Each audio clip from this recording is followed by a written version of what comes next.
And the USL welcomes you to Rochester, New York for a big Eastern Conference matchup tonight. Rochester Rhinos, they're 1-1-2 on the season, 10th in the East, taking on the Charlotte Independents, who's also 1-1-2 and 6th in the East. Bernie Gunther alongside former MLS player Albert Munoz. And Albert, it's a big matchup because these two teams faced off against one another last year in the Eastern Conference quarterfinals. Big rematch. Very excited to watch these players. When two teams play last season and they have this type of rematch, we're excited to watch them. And as we see this player to watch us, we're going to start watching. Yes, some really big players in this game, including Enzo Martinez, who is a finalist for the USL Player of the Year. Enzo has 2 goals of 4 team goals. Exciting player to watch. Stocky, he's 26 years old, 5'7". He has an attacking midfielder mindset. A lot of flair from this player. And one of the fresh faces for the Rhinos is Cristiano Francois. He comes in, a member of the Haitian under-23 national team player, and he's really fun to watch. Exciting player to watch. Quick feet, great shot. I mean, he's a lot of strength and flair up top. He's going to be leading this team moving forward, so we're very excited to watch him. Well, let's check out the starters in tonight's contest, starting with Charlotte. They're going to really try to jam the midfield with a 4-5-1. Typically 4-5-1s, tactical lineups, you're going to see a lot of movement in the midfield. Jan Ekra linking up with Enzo Martinez, who's going to be it's exciting to play these type of games. But a lot of these midfielders will cast playing in the midfield together. And the Rhinos, a similar formation, 4-4-1-1 with Forbes, their leading shot participant in the midfield. As we mentioned before, Bernardo Forbes, exciting two-way player, creative flair in the midfield. He will link up with Fall. At the same time, he's going to be linking up with Madison to create some opportunities up top. A little Saturday night soccer from Rochester. It's the Rhinos and the Independents. We'll have it for you when we come back.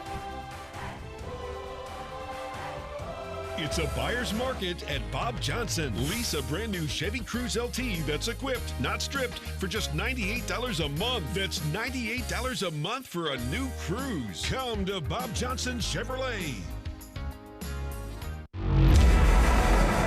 Focus. It's hard to keep. Everybody wants a piece of you. So don't lose it. Take your time. Work hard. Don't give up. And when your moment comes, breathe through. And focus.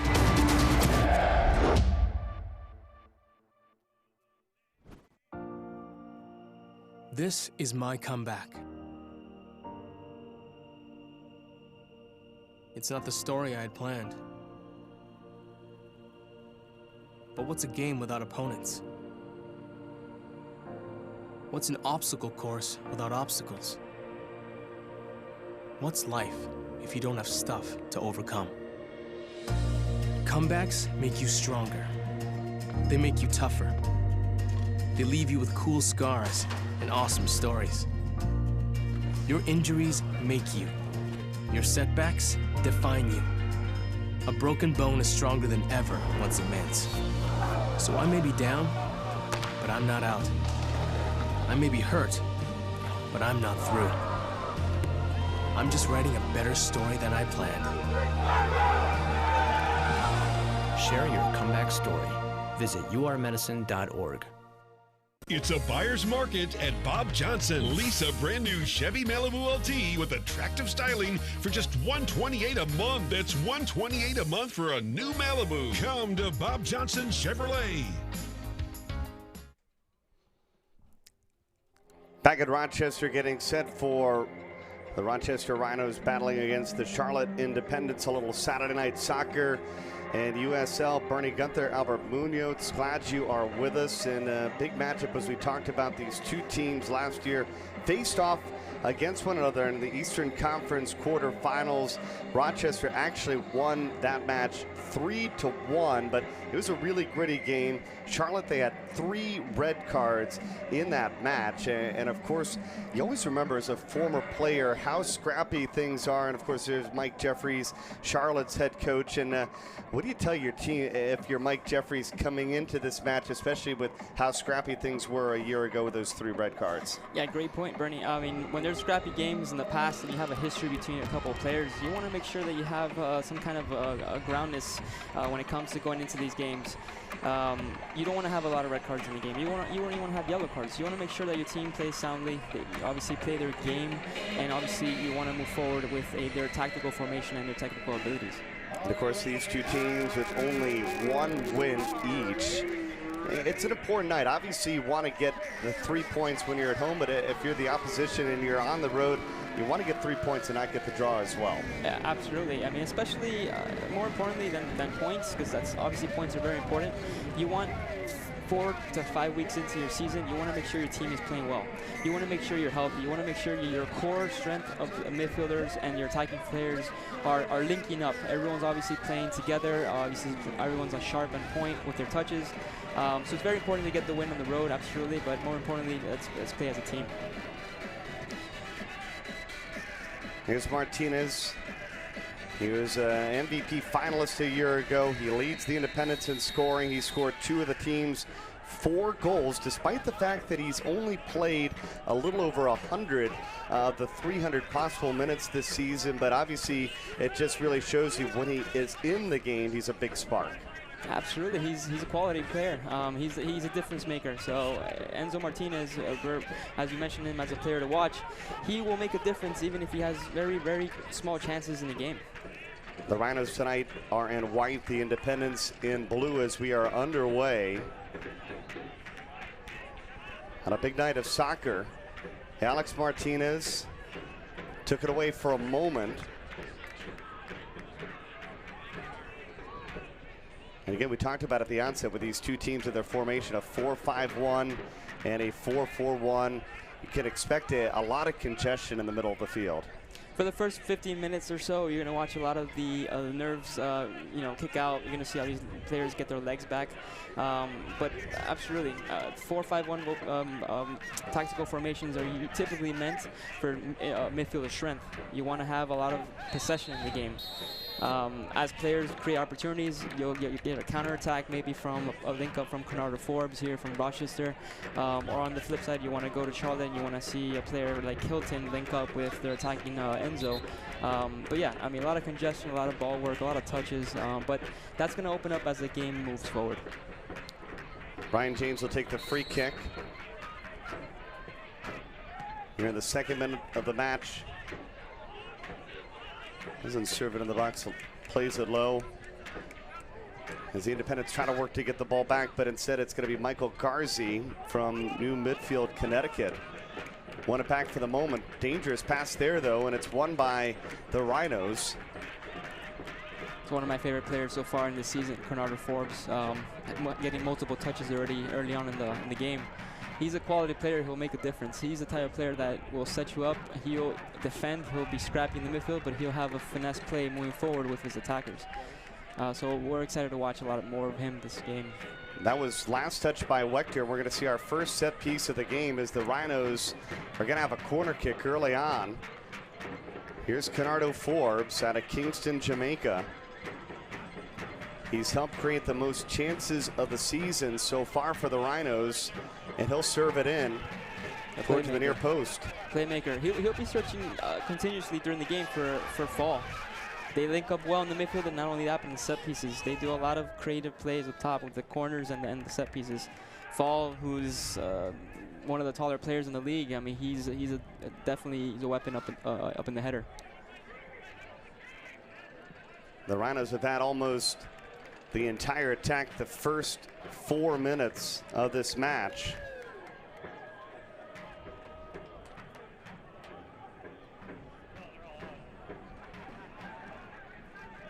Bernie, I'm noticing on the field that we're playing on turf, so it's a matter of getting used to the flow of the ball, the speed, getting that proper touch. I mean, it's a beautiful pitch, but at the same time, it moves different. It's quicker than a regular grass pitch, so it's a matter of getting adjusted for a few minutes and then getting the pace on the ball. Do you feel like, though, with the artificial turf, with that quickness of the pace, the fact is that it does obviously ride a little bit truer than grass, may be at a little bit of an advantage? And disadvantage sometimes until you get used to it. But sometimes the ball bounces on typical grass in ways you don't want it to. But on turf, it's very difficult to get a bad bounce. So it's definitely an advantage when it comes to control. Foul inside the box on Darius Madison, the forward out of Philadelphia, Pennsylvania. He's got a goal and an assist so far this season. He's had a few exciting plays in the last couple of games, Madison. A couple games back when I called it Rochester's game, Madison was one of the most exciting players on the pitch that night. So hopefully he brings it out tonight with Forbes linking up with Fall. Independence goalkeeper Cody Mizell. He's made 9 saves in 4 matches, and he's got a 1.25 goals against average. Both these keepers not giving up a whole lot of goals. Very important for a team. I mean, you have that confidence in your goalie. That takes you a long way. I mean, you know very well that if there's a great shot on goal, you're potentially going to be saved because you have a quality goalie. They play it back to the feet of Gomez, and he clears it to midfield. There's Fall with great possession. I mean, he's a quality player. He's a player since the first time I saw him at the beginning of the season. He never fails in the midfielder. He rarely makes a missed touch. He rarely loses possession, which is crucial for a defensive midfielder. Yeah, you could see the frustration on Michael Garzi as they tried to combine up the near sideline. That would happen for the first few minutes. Naturally, this will obviously happen until one of the two players, Forbes or Fall in the midfielder, grabs the ball, gets control of the game, and dictates the play of their team.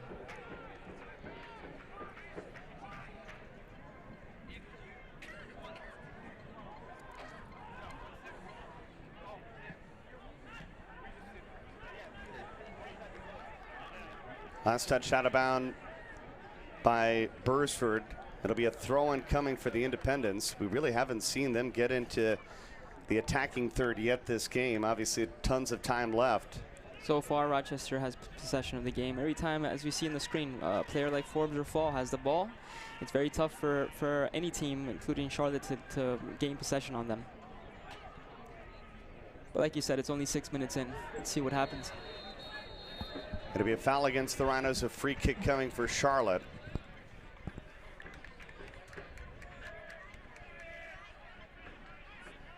Looking to see if Charlotte brings the ball up top to Enzo. I mean, Enzo Martinez is like we mentioned, a very exciting player to watch.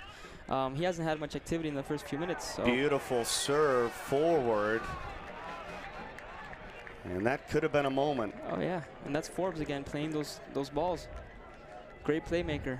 Vision, leader. I mean, he's the captain for a reason, right? So Darius Madison put his hand up saying, hey, that was a heck of a ball sent my way. He was just short of controlling and having a one-on-one with the goalie. That would have been most likely a goal on for Rochester. It's won by the Rhinos. Forbes trying to step up in the midfield, but it's taken back by David Spees.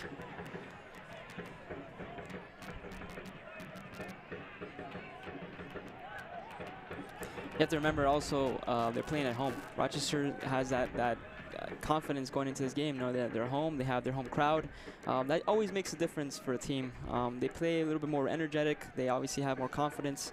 It's going to make a difference in tonight's results, I believe. The Rhinos do lead the all-time series. 2 wins, a loss, and 2 draws. Charlotte on the other side, they're coming off their first win of the season, beating St. Louis for the first time in franchise history. And it was one of those gut check moments because they fell behind early. St. Louis scored in the 4th minute, but Enzo Martinez added an unassisted goal just a couple minutes later and then had the game-winning goal in the 29th minute. So you love to see that as a coach, coming behind or getting behind early, but having that resilience to work your way back into a contest. Absolutely, and having a player like Enzo will make that for you. I mean, not everyone has the quality that he has. I mean, he, like you said, unassisted. That means most likely he created an opportunity out of nothing. He received the ball, he created a chance, scored a goal, and he'll continue doing that because he has that confidence going into it. So it's very important for a team to have that type of player.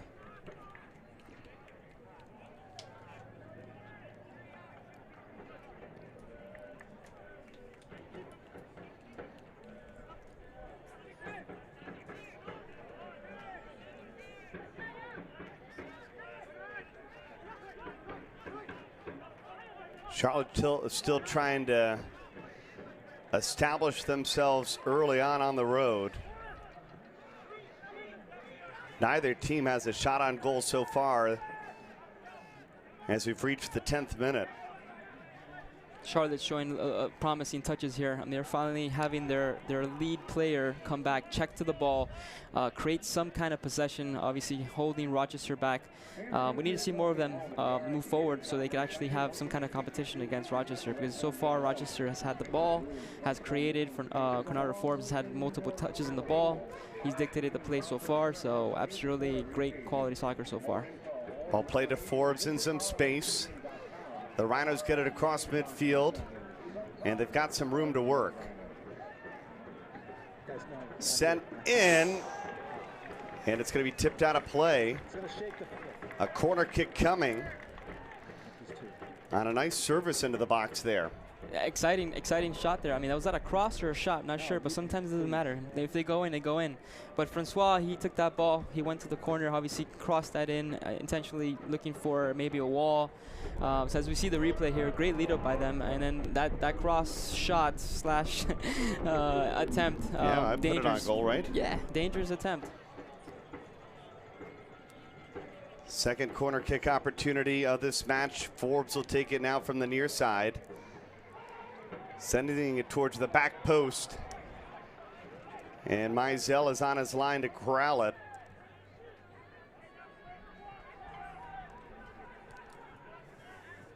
Well, Rhino fans, be sure to check out rocksportsnetwork.com to see a replay of today's game and all Rhino home and away games this season.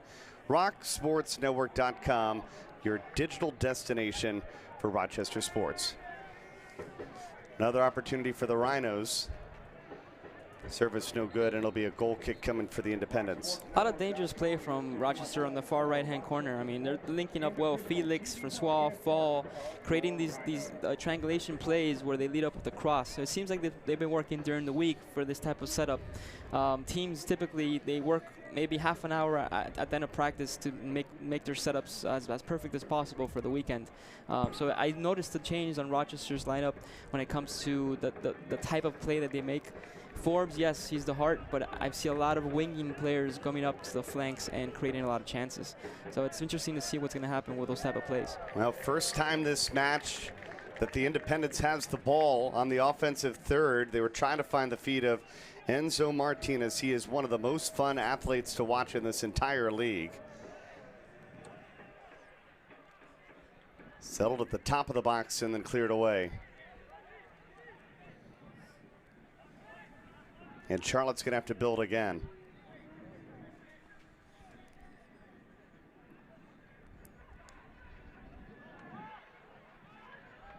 Twelfth minute of action. All the offensive opportunities have come for the home Rhinos so far in this match.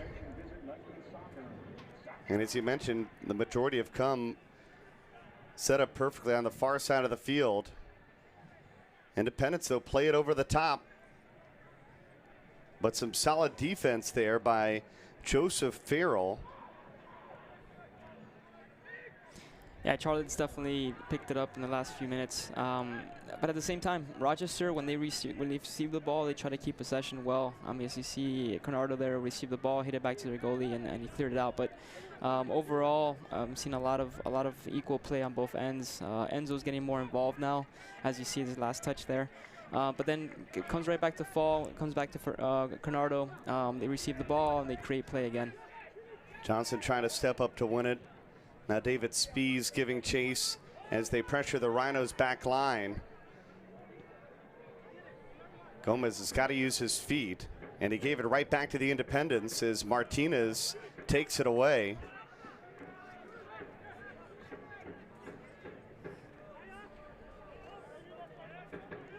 Charlotte trying to be very patient.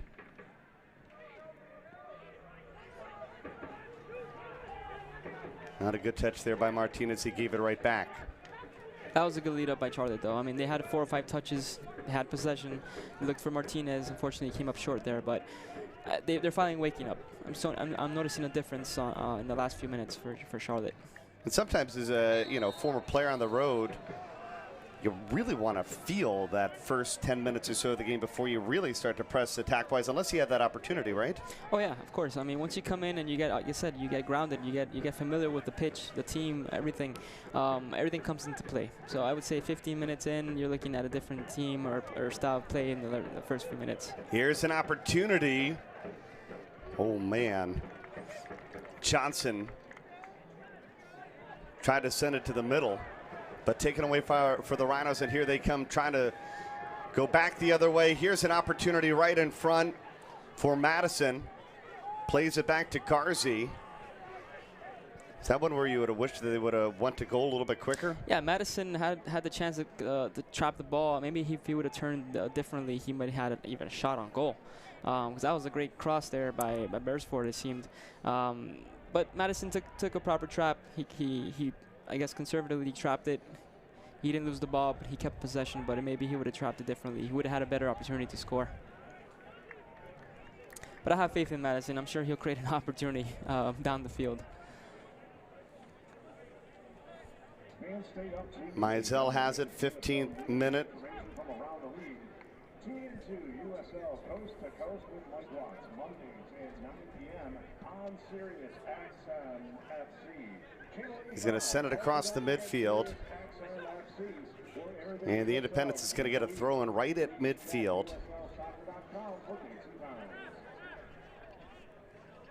Independence, for their next 6 games, are on the road. It's important for them early on to get some big wins, but obviously when you know that you're up against that type of a trek, you got to get a couple of wins on the road as well. Crucial. Those are crucial points. Very difficult points to gain, but at the same time, I mean, it's a game. You never know. I mean, you're going to play well regardless, but if you have 6 games straight in the road, ideally you capture at least 3 or 4 games as wins.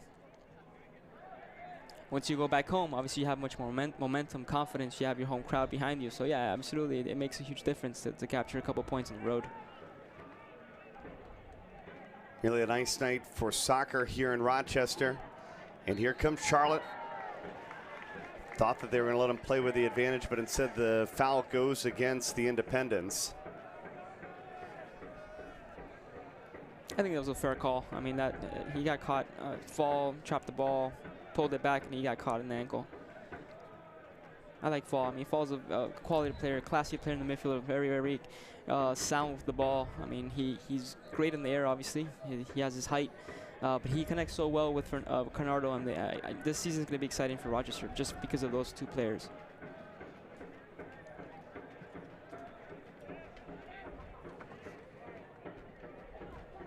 Nice little move there.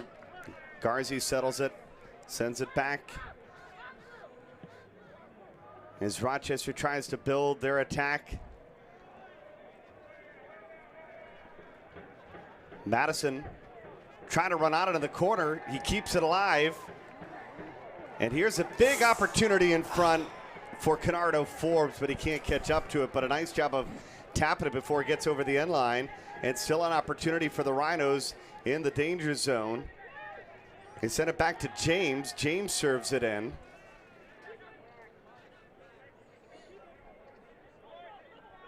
Yeah, Bernie, like I mentioned before, that's that creative connectivity that they had there. Madison linking up with Wall with Bernardo came up short with that final touch on the ball, but then they kept it in the final third. So a lot of pressure from Rochester. They're creating their chances. I mean, it's a matter of a time. If they get really a target shot, they can make a difference maker. Joelle Johnson there with the defense for Charlotte. Forbes is trying to get a corner kick, which would have been the 3rd of the match for the Rhinos. Which consequently creates a scoring chance because Bernardo hits it into Wall's head and you're looking at a goal.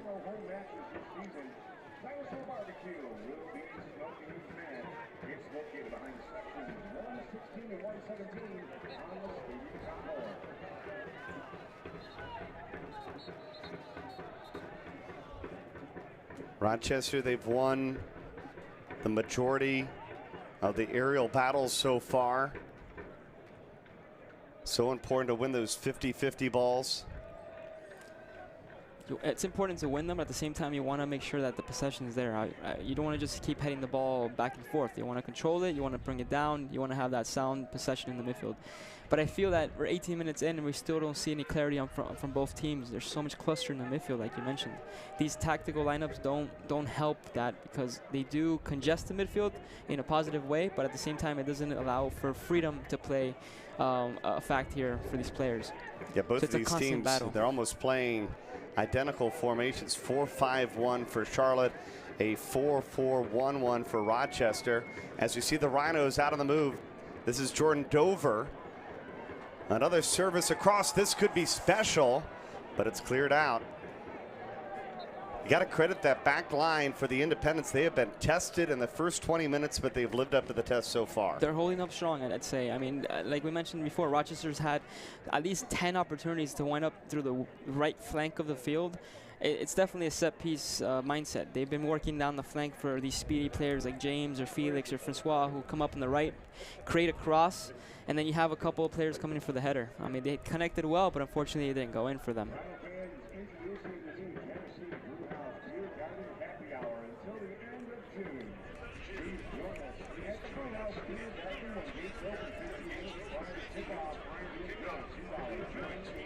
Free kick for Cody Mizell. He has been active early on.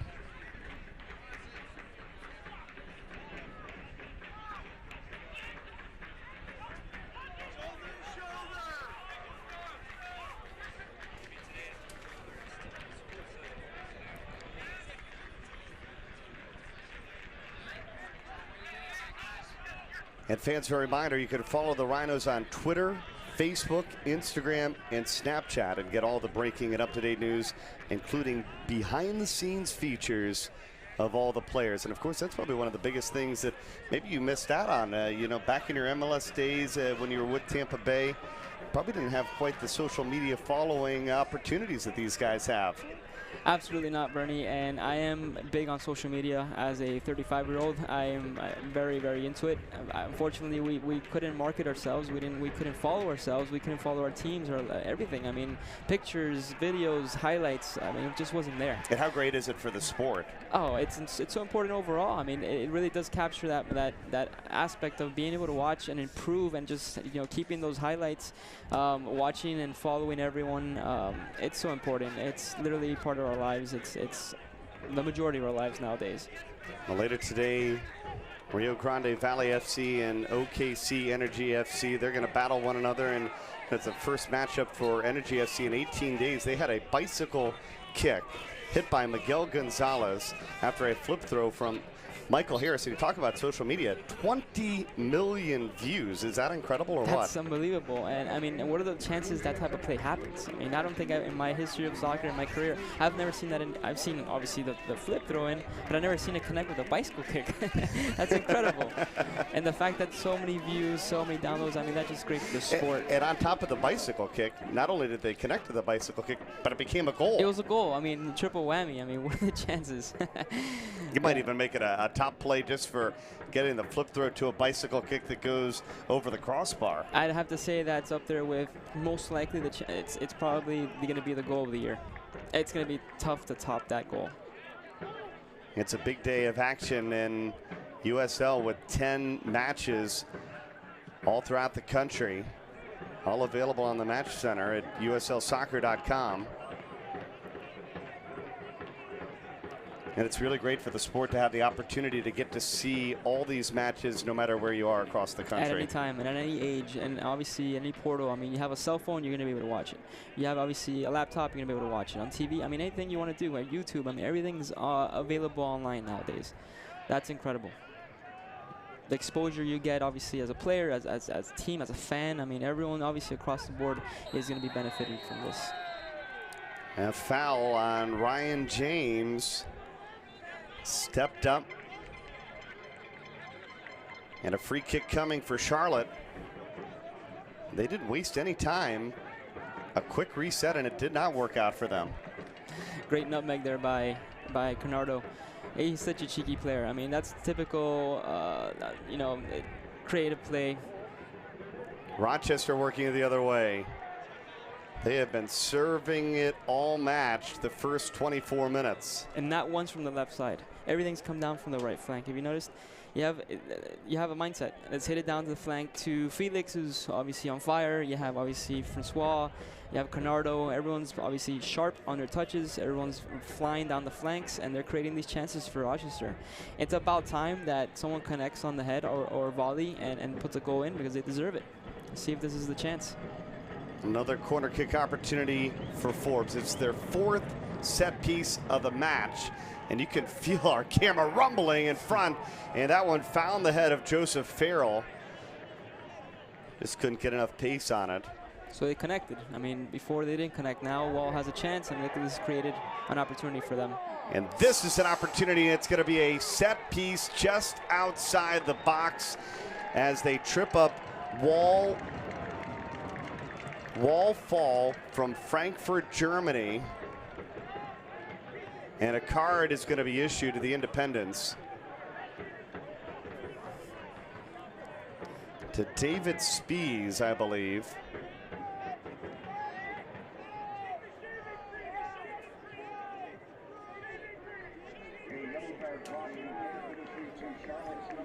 So what an opportunity for Rochester here. You have a right footer between Forbes and Fall. You're going to have the opportunity for 2 talented players to decide who's going to shoot. Most likely, they're going to go for maybe the in swinger, go for the second post, go over the wall. It's going to be a very, very tight shot for Rochester, but a great opportunity. Fall will take the free kick here in the 26th minute.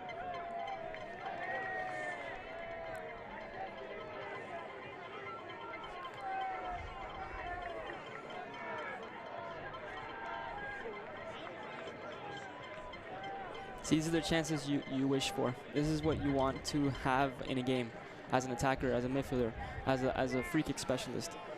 It's close enough, but it's not far. I mean, it's not a penalty kick, but it's not obviously 20, 30 yards out. It's right on the 18-yard box. It's on your right. It's on the left-hand side, so a right footer. It's perfect for that type of shot. And excuse me, it's Davidson getting the yellow card. Mizell awaits on his line as Fall try to open up the scoring here in the 27th minute. And they've got a goal. The Rhinos strike first. That is a golazo, Bernie.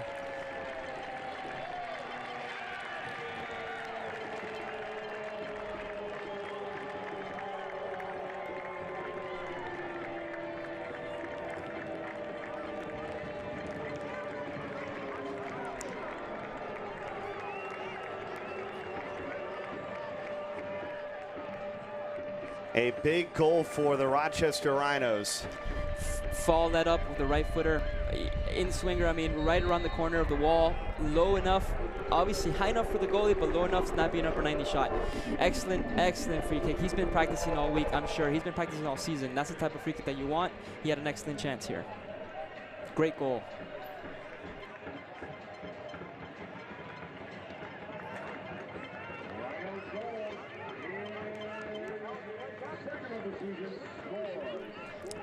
So a goal by Fall, the defender for the Rochester Rhinos, and the home Rhinos with a 1-0 lead.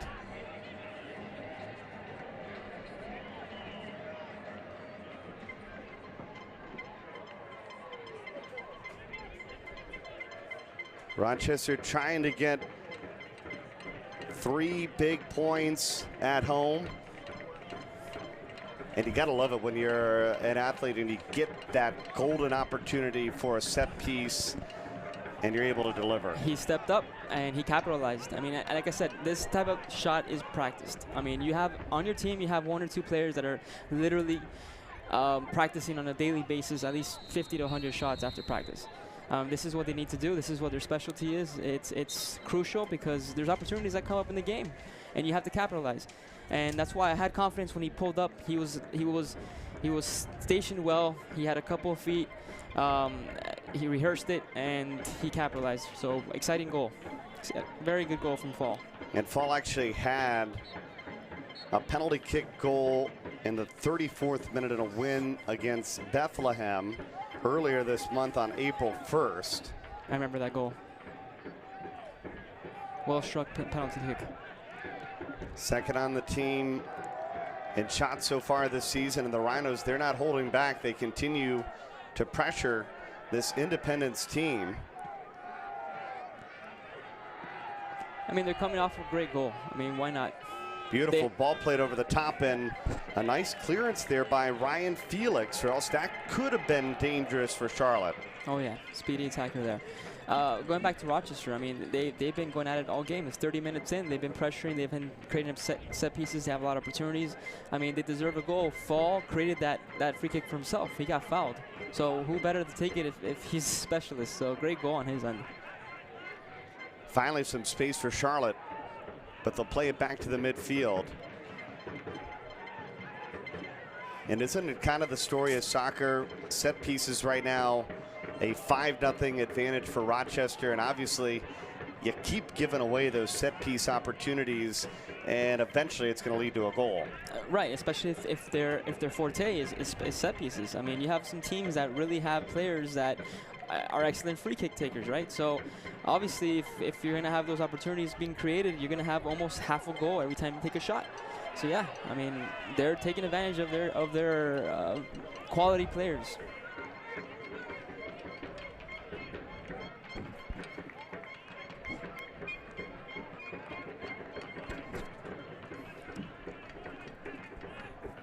Charlotte trying to get the equalizer here in the 31st minute. Doesn't look that way, but officially, Charlotte's had 54% of the possession. They serve it in the box. It's going to be punched out by Gomez. Possession's tricky. I mean, you see a lot of flair, you see a lot of creativity for Rochester, but at the end of the day, I mean, if Charlotte's been holding the ball well, which they have, they've improved, they've gained it back throughout the game, then that makes sense. But from an outsider, you're looking in, you're seeing a lot of these set pieces, you're seeing a lot of right flank work and a lot of crosses. You're thinking, hey, Rochester has this in the bag and they have all the possession, but it's not always that case. Maybe the first opportunity of the match for Charlotte, as Hilton will put it into play here in the 32nd minute. Independence trying to chase an equalizer on the road. Can they come from behind like they did in a win over St. Louis? They send it in and it's headed out right away. Charlotte, though, they've won it back in the box. Lots of Rhino jerseys, though, inside the box. Lots of white jerseys to try to get across, but credit Charlotte, they still have possession. And it's going to be cleared upfield. A nice job by Rochester to end the threat. And they get it up to Madison.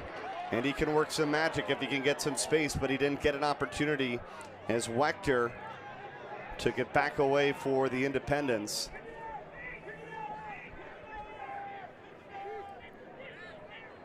Well, Rochester sports fans, be the first to view our recent games and local shows, along with up-to-date Rhinos news and information by following Rock Sports Net on Twitter, and also like us on Facebook.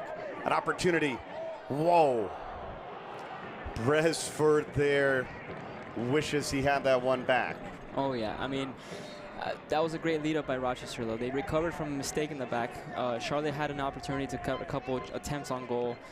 They recovered, they cleared it out, and then Madison created a chance for Beresford to come and take a shot. He had very limited time, but he made the best of it. There's Garzi, slow to get up. Testing out that foot. Garzi's been a silent worker. I mean, he's a workhorse on the left flank, but he's definitely underrated. I mean, the player obviously is very essential to the lineup, but we have other players that I guess overshadow him, but is crucial in the midfielder. I mean, as a midfielder, hopefully he's not injured there in the last play. Rochester going back to work. Man, Madison, I feel like he has touched the ball all night long, hasn't he? Yeah, he's got entangled the last couple of plays, though. But yeah, he's such a dangerous player.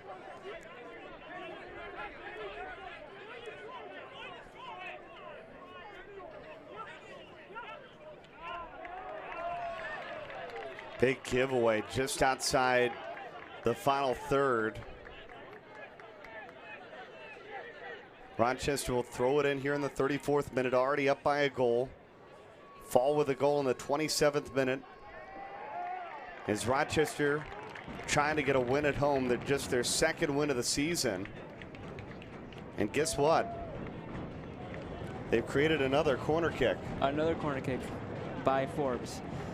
We'll see where Fall ends up on that end of the corner kick. And you can see that the stadium is rumbling here in Rochester as Forbes tries to put the Rhinos up 2 goals.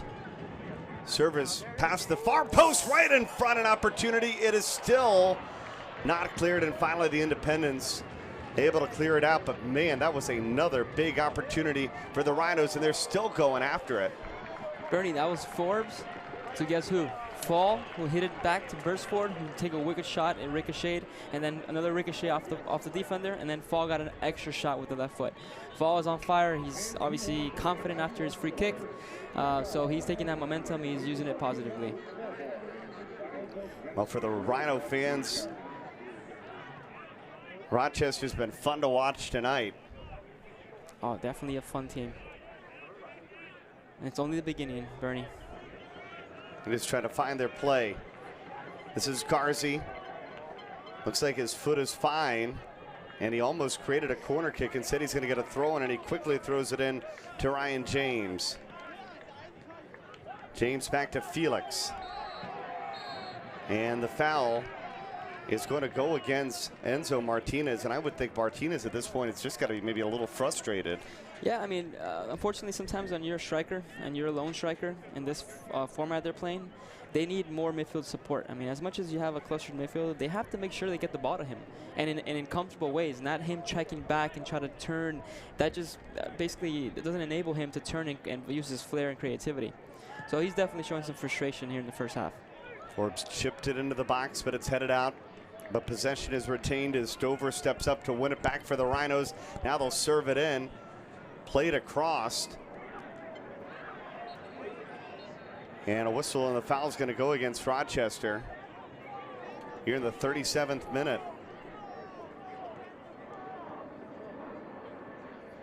Rochester won this battle last year 3-1 in the Eastern Conference quarterfinals. And so far, Enzo, who was USL first teamer, a league MVP finalist, and currently the USL Player of the Week after his 2-goal effort against St. Louis. They haven't called his name much at all. Yeah, you would think he'd have more momentum. I mean, obviously at the moment he's riding high, right? I mean, he's doing well, he's scoring goals, but again, like, I feel like he's lacking support from his midfielder teammates. So hopefully, though, Ekra maybe, who's been a very important player playing alongside with him, will step up.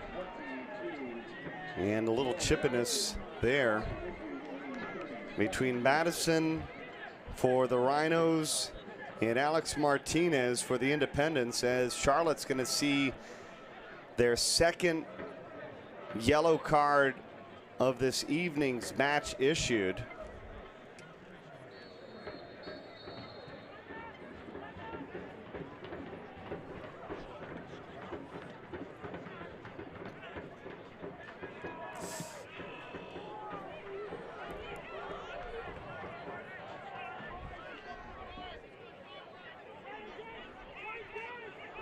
Take another look at the card.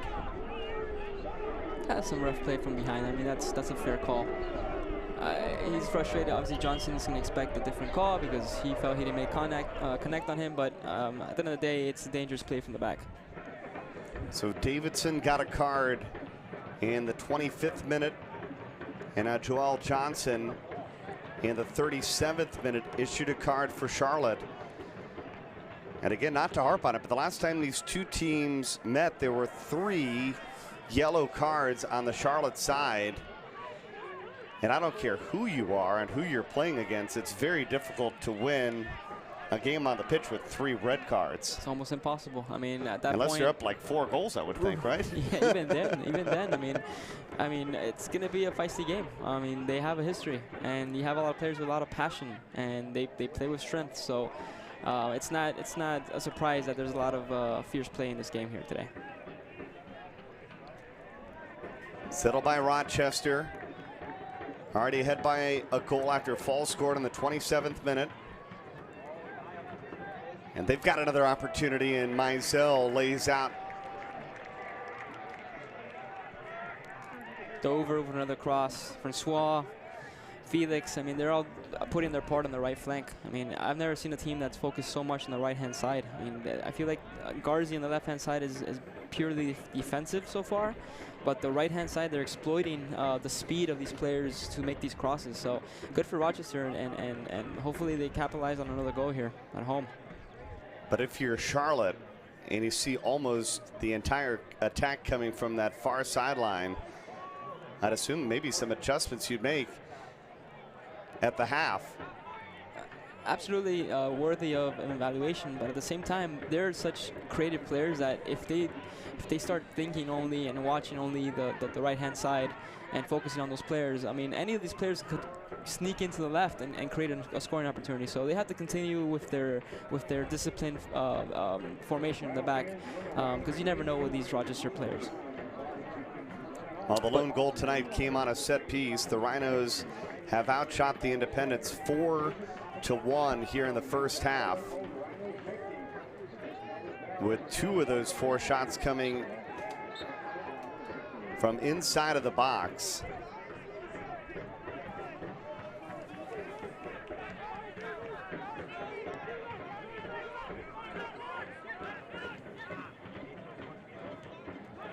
And a reminder, the Rhinos' next home match Sunday, May 21st against the Richmond Kickers. Kickoff at 4:05, and it's Soccer Mom Appreciation Day.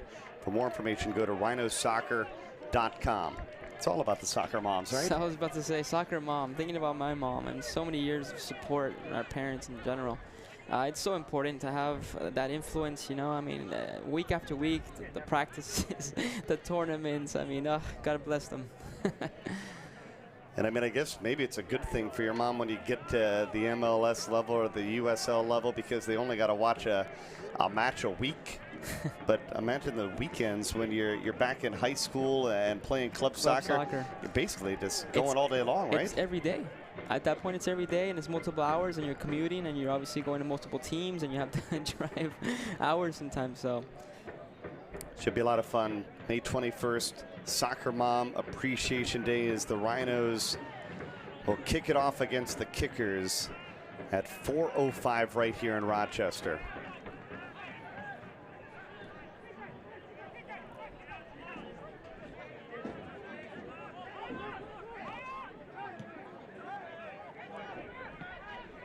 Bernie, the last few minutes, the game has really opened up. I mean, Rochester's had the ball, and at the same time, Charlotte's picked up the possession game.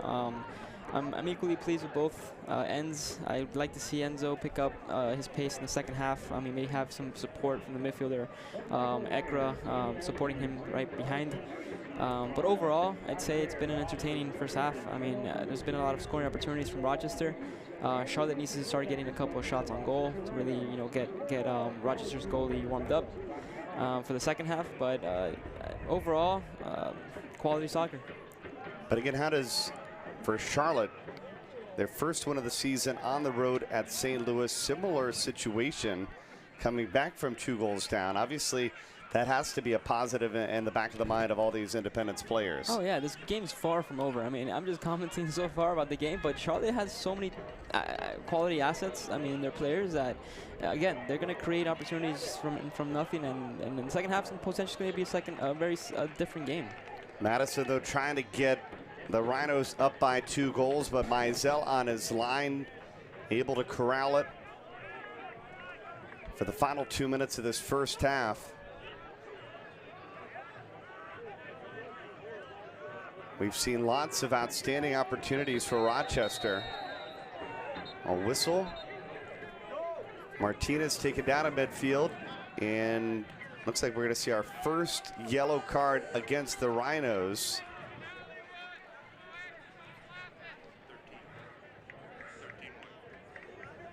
And Martinez definitely showing his frustration. I mean, whenever a player gets fouled and he's losing and he wants a yellow card, it's because he's frustrated. I mean, he feels that Garzi's had plenty of opportunities to foul and hasn't had a yellow card. So that's very, very natural from Enzo to react that way. So a yellow card on Garzi as we've reached the 45th minute of action here in Rochester. Fall's goal in the 27th minute, the difference so far.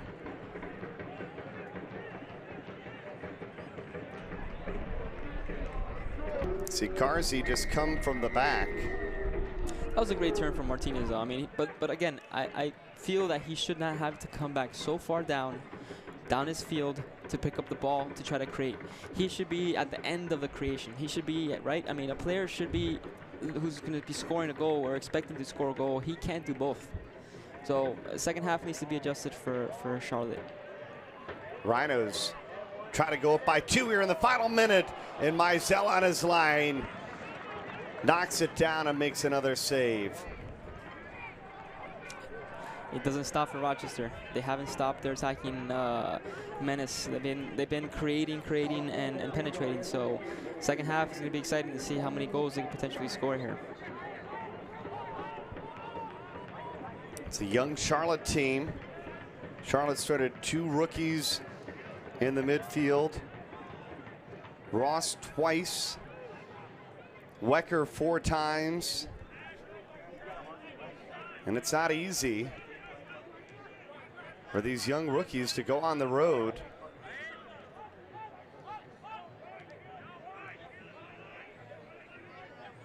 One extra minute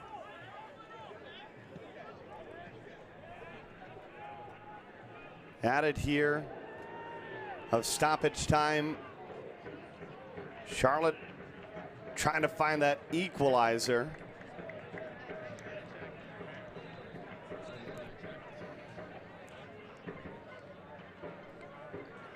Set pieces are the difference in the first half.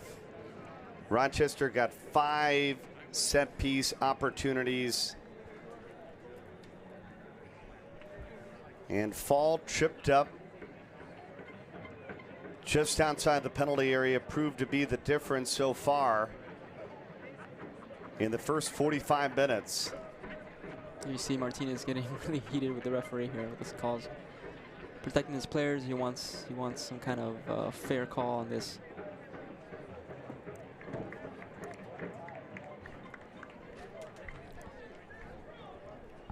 This is the difference of the match so far. Wall fall in the 27th minute.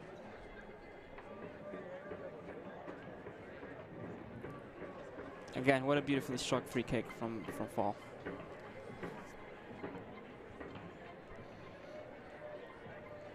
I would imagine when we get back to action on the pitch, there can't be but a handful of seconds before we go to the half. Yeah, Rochester's goal here is to kill the ball. I mean, they're going to hold it and they're going to, touch it around and hopefully continue going forward. But rest of the legs, obviously, not that any last second goes in. That's their goal, but there's not going to be much action after this. Looks like Dennis Castillo, 5'10", 160-pound defender out of Costa Rica, is okay.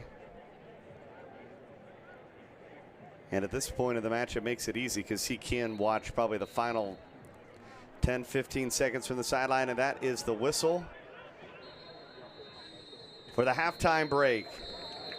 Rochester trying to pick up their second win of the season, trying to get a victory at home, and they got a little help from their defender, Fall, who scores in the 27th minute, and that is the difference so far at the break as Rochester leads Charlotte in a battle of a rematch of last year's Eastern Conference quarterfinals.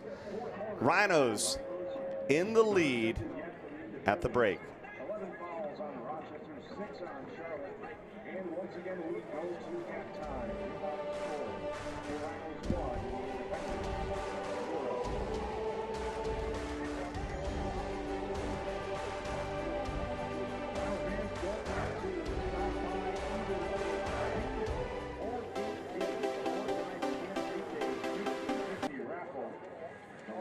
to buy a raffle ticket is at the end of halftime. The winning ticket will be announced sometime. Sprained my left knee, they did so much to help me at Lattimore Physical Therapy. With 20 locations throughout Monroe and Livingston County, pain relief is never more than minutes away. Same-day appointments available. Most insurance accepted. Call 1-888-PT-ROCHS. Lattimore Physical Therapy. It's a buyer's market at Bob Johnson. Lease a brand new Chevy Malibu LT with attractive styling for just $128 a month. That's $128 a month for a new Malibu. Come to Bob Johnson Chevrolet. Multiple concussions actually put people at risk for early dementia. It's kind of like Alzheimer's with a kind of paranoid, angry edge to it. So we've been trying to develop a blood test for concussion so we can say yes or no. You had a concussion, yes or no. Hopefully, early diagnosis equals early treatment and prevention of dementia down the line.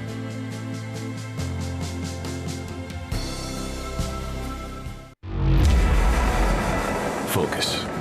It's hard to keep. Everybody wants a piece of you. So don't lose it. Take your time. Work hard. Don't give up. And when your moment comes, breathe through and focus.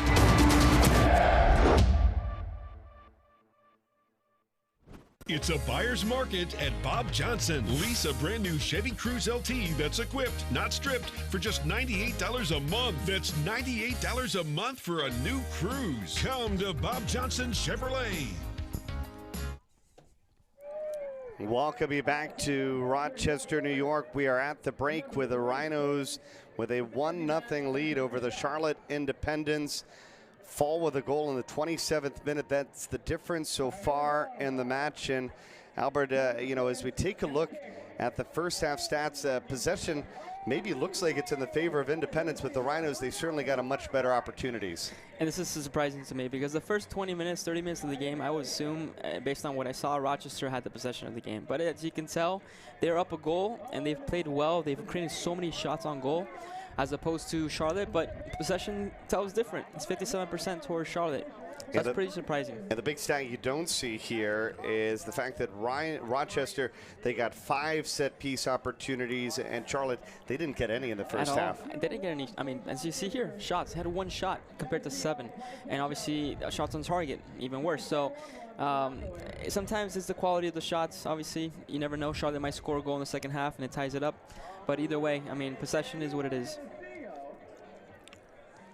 A big first half for Rochester as they try to get just their 2nd win of the season at home.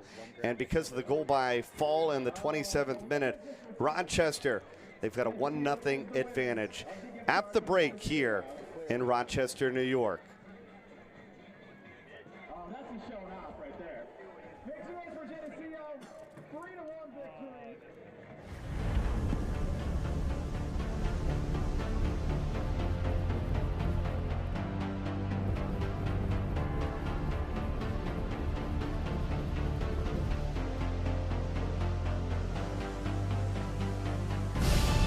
We've raised the stakes.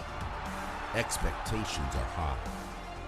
Our biggest season yet will break records with elite players and future stars. Innovative technology and new homes. We're growing the game in our communities and across the nation. Are you ready?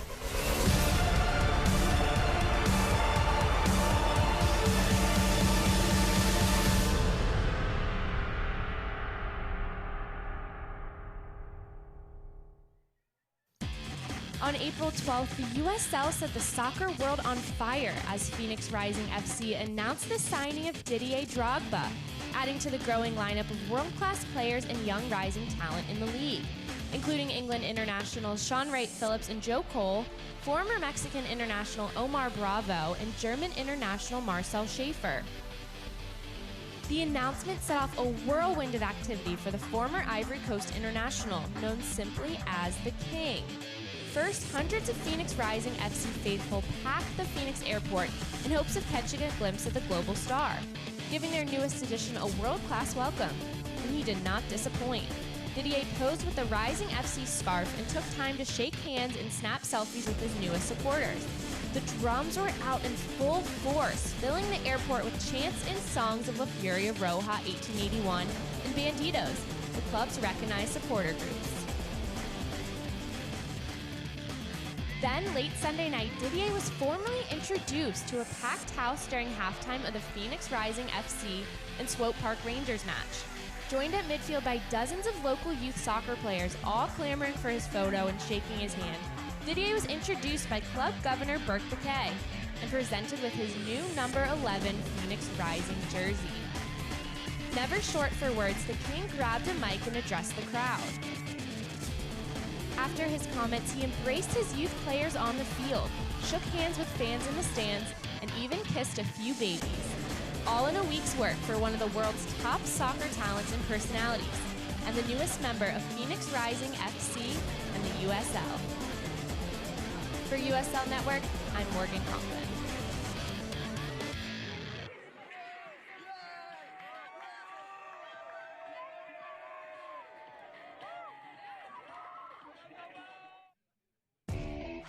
We built the USL into the largest Division II professional soccer league in the world. And now the time has come to announce USL Division III, America's professional third division league, completing the U.S. pro soccer landscape. It's time for your town, your team, your game. D3 will fuel local pride and local passion, creating a new legacy for the beautiful game and inspiring its tribal following across the country. This is professional soccer, built on a disciplined financial model and operational excellence, featuring exciting venues to thrill fans, in hungry new markets yearning for the game. USL Division III, professional, passionate, proven. Pro soccer starts here, coming in 2019. For more information, visit USLD3.com. This is my comeback. It's not the story I had planned. But what's a game without opponents? What's an obstacle course without obstacles? What's life if you don't have stuff to overcome? Comebacks make you stronger. They make you tougher. They leave you with cool scars and awesome stories. Your injuries make you. Your setbacks define you. A broken bone is stronger than ever once it mends. So I may be down, but I'm not out. I may be hurt, but I'm not through. I'm just writing a better story than I planned. Share your comeback story. Visit urmedicine.org. It's a buyer's market at Bob Johnson. Lease a brand new Chevy Cruze LT that's equipped, not stripped, for just $98 a month. That's $98 a month for a new Cruze. Come to Bob Johnson Chevrolet. When I sprained my left knee, they did so much to help me at Lattimore Physical Therapy. With 20 locations throughout Monroe and Livingston County, pain relief is never more than minutes away. Same-day appointments available. Most insurance accepted. Call 1-888-PT-ROCHS. Lattimore Physical Therapy. Focus. It's hard to keep. Everybody wants a piece of you.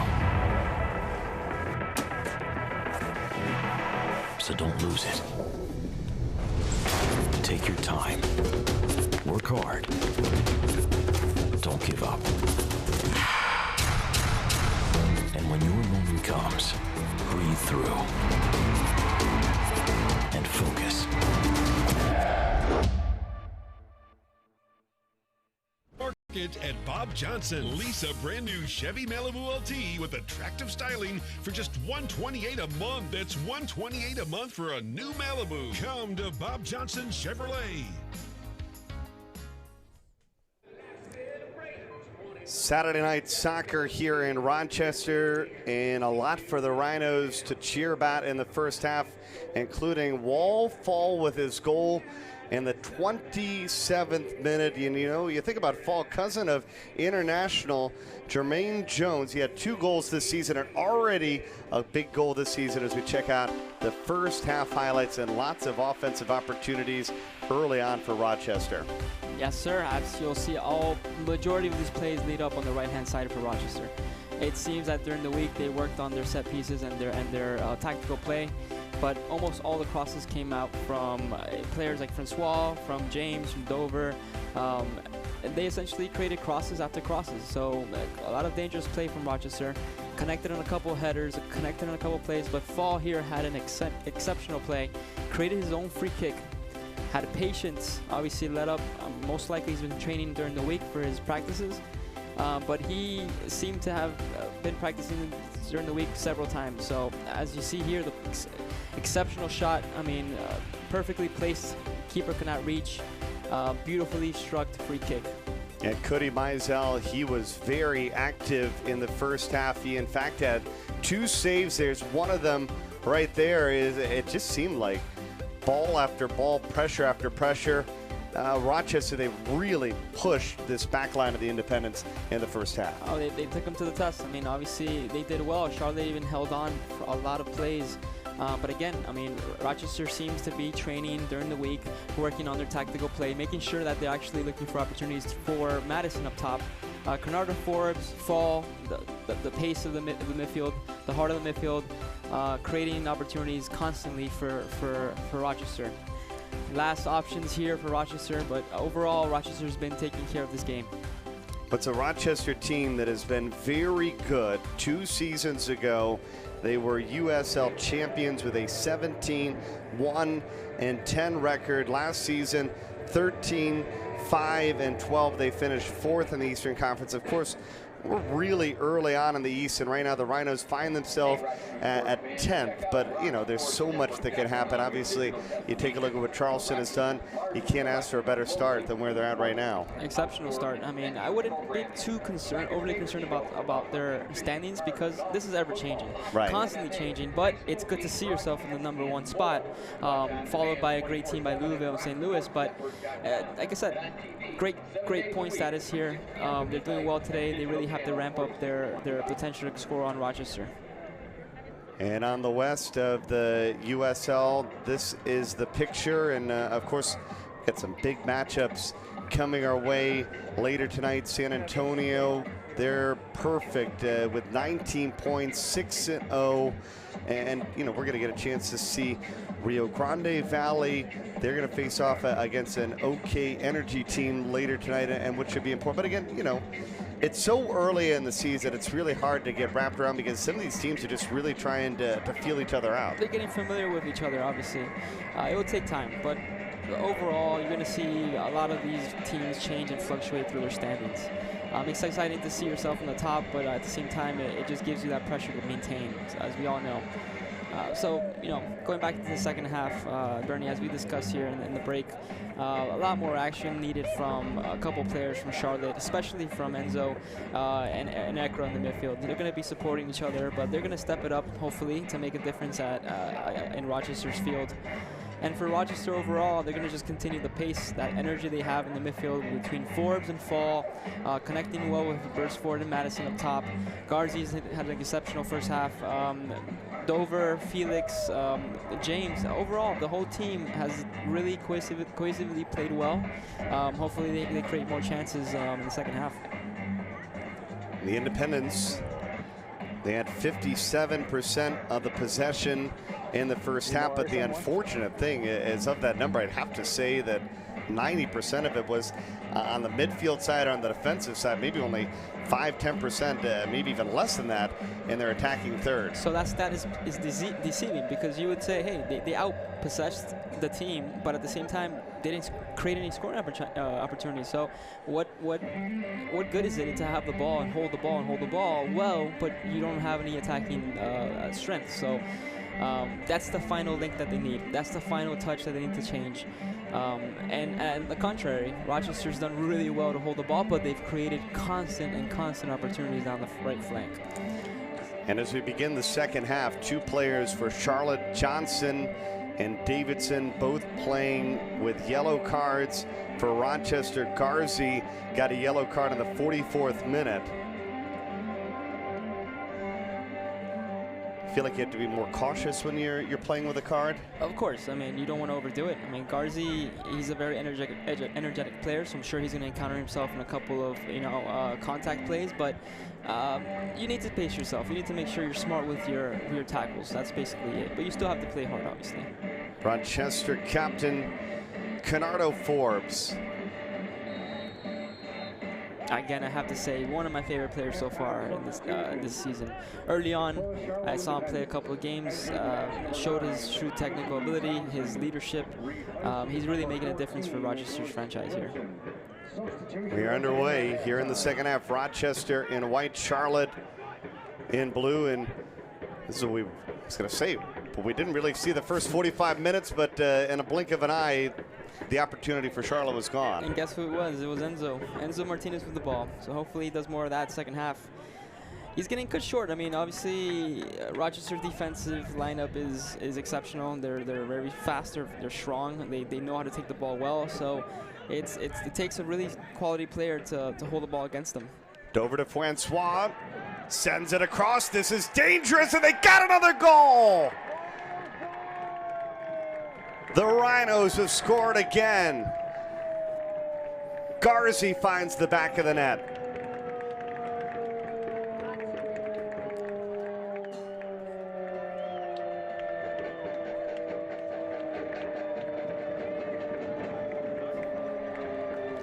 Just as we were speaking in the first half about all the crosses, I mean, look at this cross by Francois. I mean, he placed a perfectly placed ball in the midfield for the feet of incoming midfielder Garzi, who trapped it exceptionally well on the bounce, and he just volleyed it in. You can't ask for a better goal. I mean, that was just beautifully set up by Francois on the right-hand side. Great goal, great deserved goal by Rochester. But they always talk about how critical the beginning minutes and the end of each half are. Oh, yeah. And obviously, Rochester really took advantage of it there. Absolutely. Usually it's the other way around. You want, obviously, to never end up the first half with 2 goals up, because it's very dangerous for your team going into the half. But if you're up 1-0 and you come in the minute after the second half starts and you score a goal, that just cements your score even more so. So now you have more momentum, you have energy, you already obviously have the set pieces down. Great time for Rochester right now in this game. And you got to like it for Garzi. Last year he had 2 goals and 2 assists. He came in with 6 chances so far this season, second most on the team, and it's got to feel good when you finally convert one of those chances. And it's a beautifully struck goal as well. I mean, it wasn't just a poke in. He trapped it, beautifully crossed ball from Francois. He trapped it perfectly for his right foot, and he volleyed it in the left-hand side of the goal. So for Mike Garzi, it's his 2nd goal of the season, and it couldn't come at a better time. By the way, for Charlotte, Lewis Hilton comes into the match to begin the second half. And another yellow card. We saw 3 in the first half. And we're only moments into the second half and already another card being issued. Looked like an elbow on Enzo Martinez's face. And it's going to go against the goal scorer, Wall Fall. I have to say, he could easily have him playing in the NBA at this point. How tall he is. Fall is intimidating in that midfield there. Oh, yeah. He caught him in the elbow. It's a Rochester team that's been very consistent. They've made the playoffs 5 times in the last 6 years. I would assume as a fan base, it's kind of, you know, obviously you want to win a championship every year, but it's got to be a lot of fun when you can watch a team that is consistently winning a lot of contests. Of course, season tickets. I mean, that's essentially what that equates to. To have a home team, obviously, that's winning, and you're gonna have that support. I mean, that's so important for a franchise, for a home base. Yeah, so it's very difficult to find it, but when you have it, you want to take advantage of it. And lucky you if you live in that city, right? It's been a lot of fun to watch soccer up in Western New York the last 6 seasons.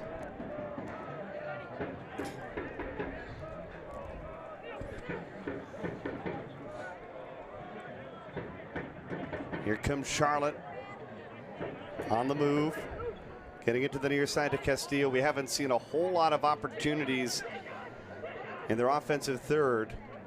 Marquez Daniels.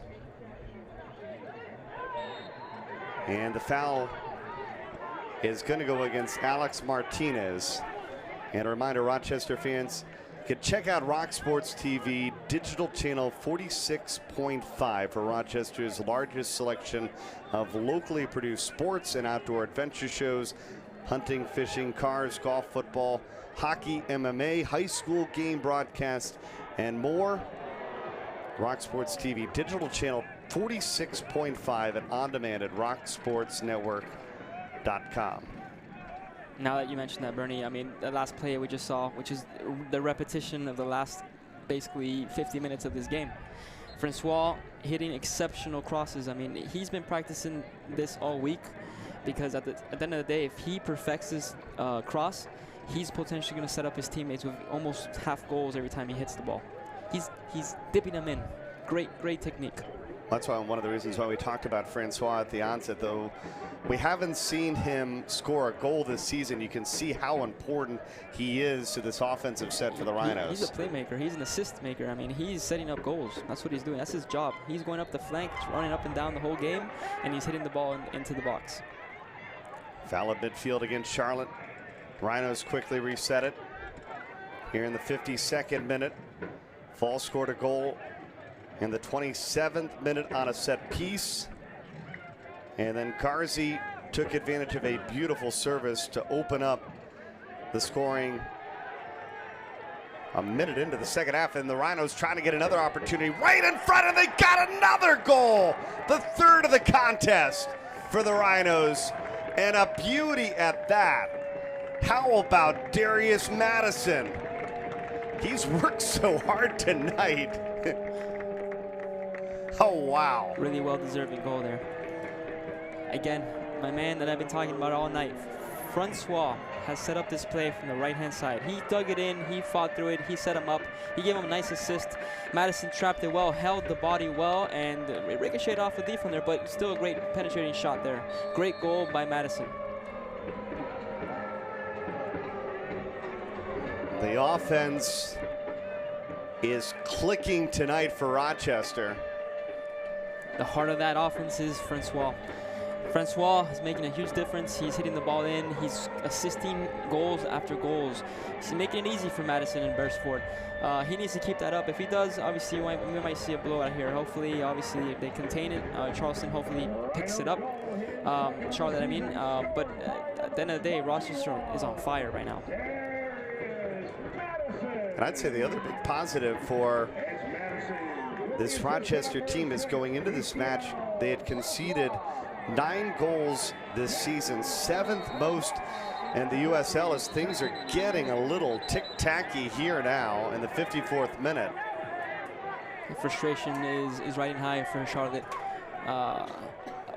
Mr. Fall there in the midfielder, he lost possession. He got a little feisty with his tackle, and then that flared everything up on Charlotte's side here.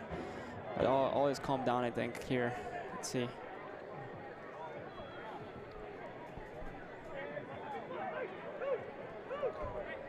And a nice job by our referees tonight of trying to just ease and get some peace. Not an easy job, I'll tell you that.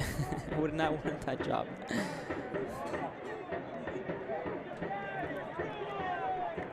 It's an important stretch of the season for Rochester. With 3 of 4 at home, they travel on the road to St. Louis.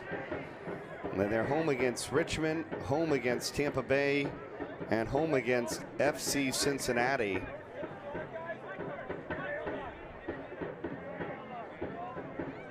A chance for this Rhinos team that historically has been very good, 5 of the last 6 years, making the playoffs, to find their footing. Obviously, it's a lot easier to play at home, and as you mentioned at the very beginning, with this turf, obviously that's a huge advantage for Rochester, for these teams coming in, because if you're a Rhinos player, this is where you play at home, so it's easy for you to get adjusted. Yeah, they're used to it. They train every single day. I mean, they understand the bouncing, the speed, everything that comes with the artificial turf. So it has its pros and cons, but at the end of the day, if that's your home field, you get used to it, then you're going to benefit out of that. Probably benefits the groundskeeper the most. Yes. I would agree with that. Nobody complains about how green the pitch is, whether you get a lot of rain or not. Another that was a rough hit there by tackle. Felix. And another yellow card issued. Enzo was speeding up the field there. He caught momentum, and yeah, that's a hard hit. He released the ball right before he made contact with him, so it wasn't intentional, but it was a hard hit. It's been a rough match for the current USL Player of the Week, Enzo Martinez. Well, as an attacking player, I mean, you're going to be constantly hit from behind, from all angles. You're going to get elbowed. Obviously, you're going to get tackled. He's a stocky player. You can tell he's very strong on the ball. So he's going to be resilient, but hopefully, you know, there's no ill intention on those tackles by Rochester. Martinez will get set to send it in here in the 57th minute.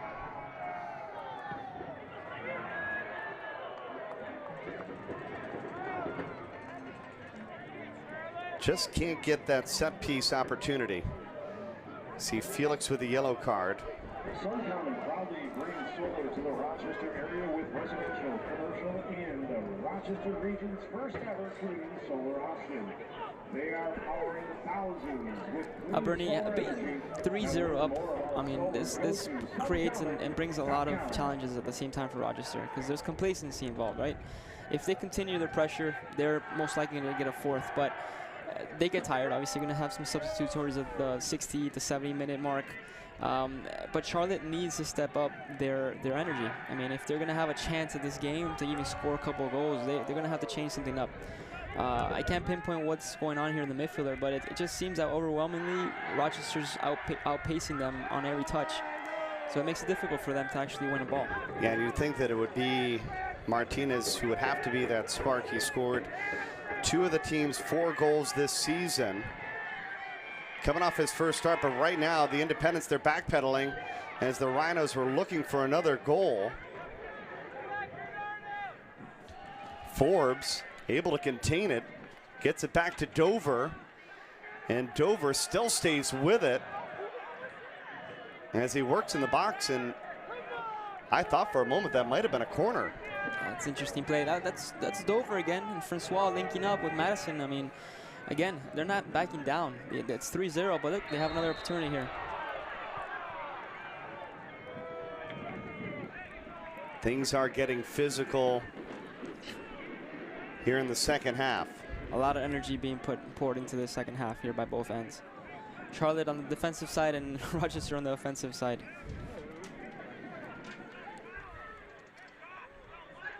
Martinez bringing it up for Charlotte. Now, Charlotte, I noticed they made a change. So Enzo Martinez has come back to play more of an attacking midfielder role. I mean, he was a lone striker in the first half. He's coming back. He's playing his true position, which is the number 10 traditional, pick up the ball, create, hold, create momentum, creativity. So maybe Charlotte will have a better chance by giving him the ball as much as possible so he can actually put his talents to work.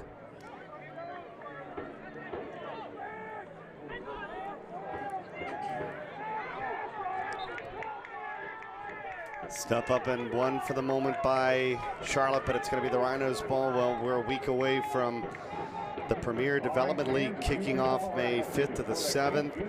And really been an integral part in developing some big-time players we've seen make a difference both in the United Soccer League and as well as the MLS. This season, 370 players have PDL experience, and you talk about you were one of the original players that played with the Tampa Bay Mutiny and the MLS. It's got to be interesting to see just over the last couple of decades how much has been put in to creating the next generation of soccer players in America.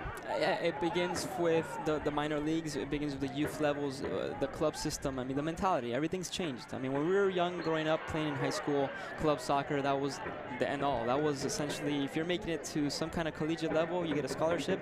If you want to think about professionalism, you have to have some kind of scout see you at one of these camps in the summer, and then obviously pursue it, and there's really no chance for a group of you to make it. So I was one of the lucky few that was scouted at a high school, had a great opportunity, had a great run, but that's not good enough nowadays. I mean, nowadays you need a development system, obviously, which we have. We have all these leagues now developing and creating players and allowing them to play.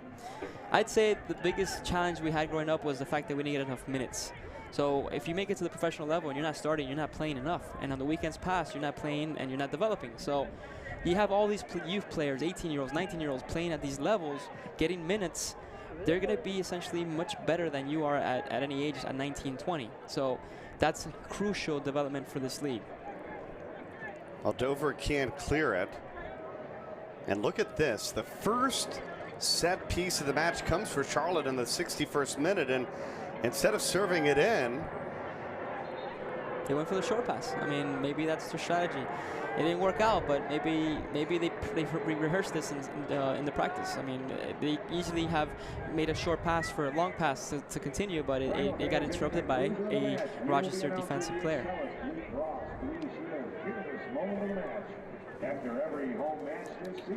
Well, a reminder, you can dress like the players with new Rochester Rhinos merchandise. Go to RochesterRhinosSoccer.com and click on the Team Store tab for options in 2017. Wait at RhinoSoccer.com.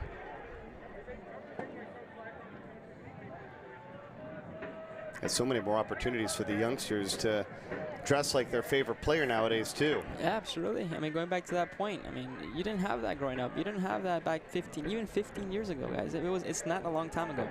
But 15 years have changed drastically in U.S. soccer overall.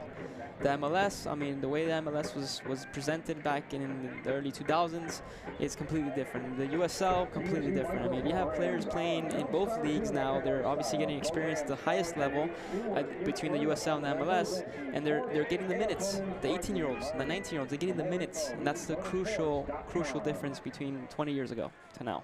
Yeah, and how important is those minutes for the future of American soccer? It's all confidence. I mean, you get momentum. You played a game, you get a whole 90 minutes. Independence trying to get their first goal, but the Rhinos keeping the sheet clean so far. Now can they counter? Did Francois just come in because he looks like he has fresh legs? Man, how is that? Racing up the near side. He has not stopped all game. Wechter took it away from him just as Rochester was about to enter the final third. Well, there's a reason why Cristiano Francois has been our player to watch. I mean, he has been exceptional. A couple of assists just tonight. Workhorse, I mean, he has not stopped. He's actually been more important to Bernardo than Fall in the midfield. I mean, he has been crucial for these goals in this Rochester 3-0 score. Martinez trying to switch possession. Charlotte, almost as quickly as they had space on the far sideline, it ended. But they still possess it, trying to build into their offensive third. trying to get at least one of these 3 goals back. And how about the Rhinos there, tiptoeing across the end line, keep it from rolling out of play. It'll still, though, be a Charlotte throw-in here in the 64th minute.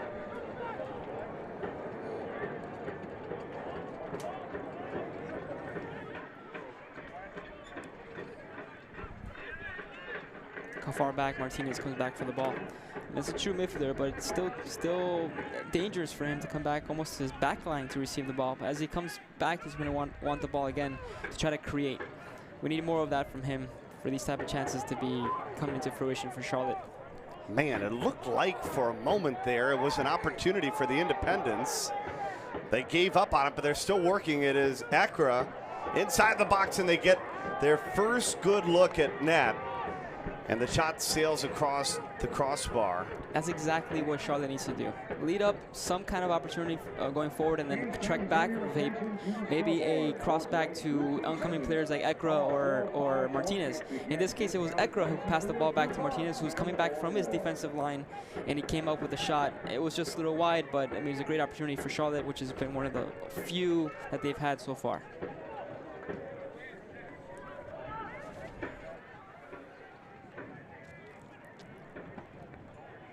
It's a Charlotte team that's played in only 4 matches entering today's action, tied for the fewest in the USL, so that certainly can make a difference.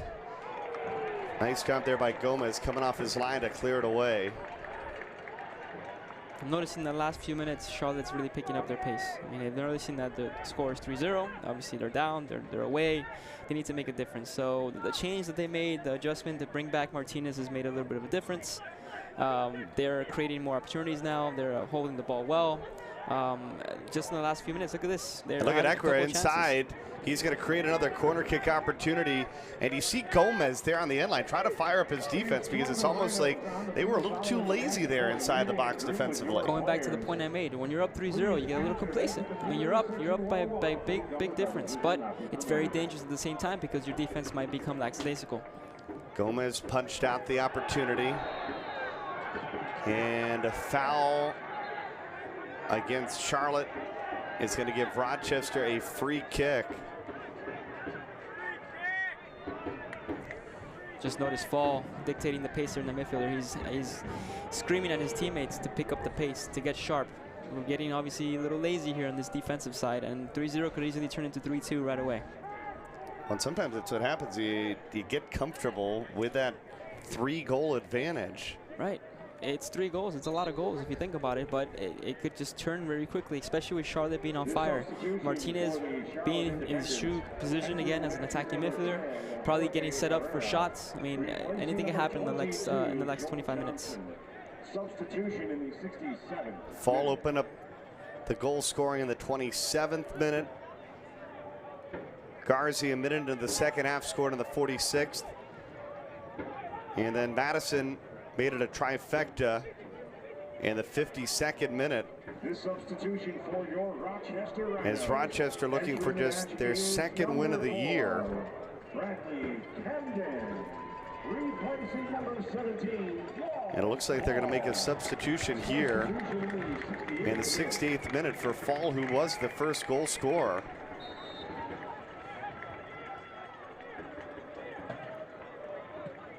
Fuo coming in from Paris, France.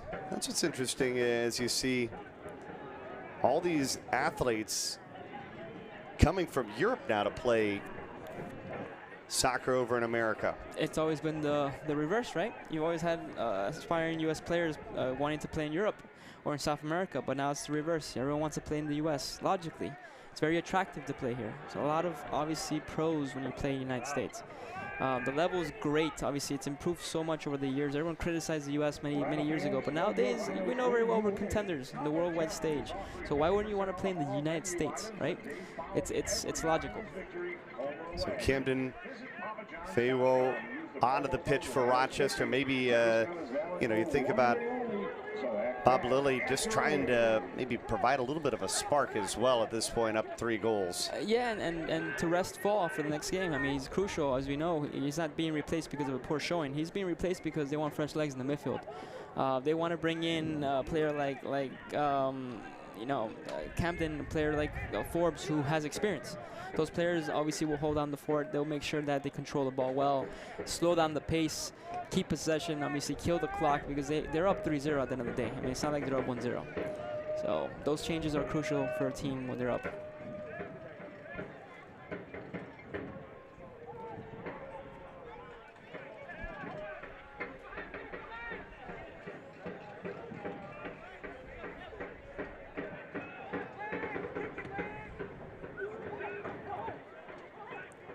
Charlotte just trying to maybe get something positive going.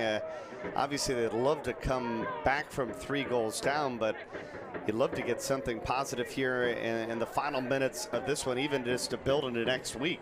Of course, build the confidence back up. But I just noticed that we have players that have been changed here at Charlotte. I mean, you bring back Martinez as a center midfielder, but you have Herrera, who is the attacking forward, who is the true 10, who's come in the second half now, who's potentially made a difference in the last games as he comes in. They could potentially link up and create an opportunity here.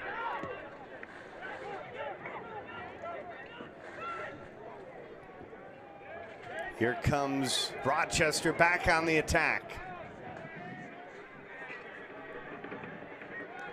Faywo just into the contest, providing a little spark. And it looks like Castillo shaken up. It's a good first touch for the Frenchman coming in. He's brought in again to reiterate. He's going to essentially create that spark in the midfielder. He's going to create some flank play, get some crosses in. I mean, he's going to keep the momentum up for Rochester, who's still 20 minutes away from the game to the ending. So they have a long way to keep that score up.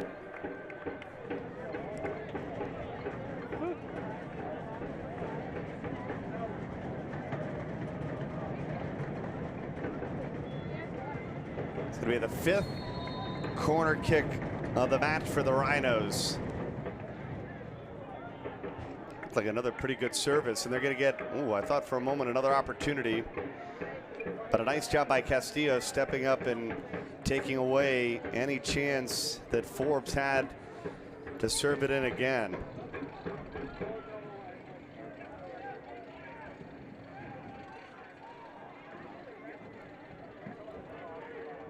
Is this the moment for Charlotte? Looking out of the Rhinos swarm the offense, and Martinez, he's going to create a corner. Yeah, he created it. I mean, he's showing more. He's receiving. He's being a little bit more influential in the game. Hopefully, this corner kick, produces an opportunity for them, so the game can really ramp up again, because it's really slowed down in the last few minutes for Rochester, especially. Nothing but short corners so far. This time they serve it low. It does, though, create another serve into the box. Gomez punches it out.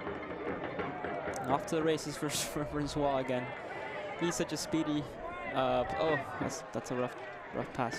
He gave it right back to Ekra.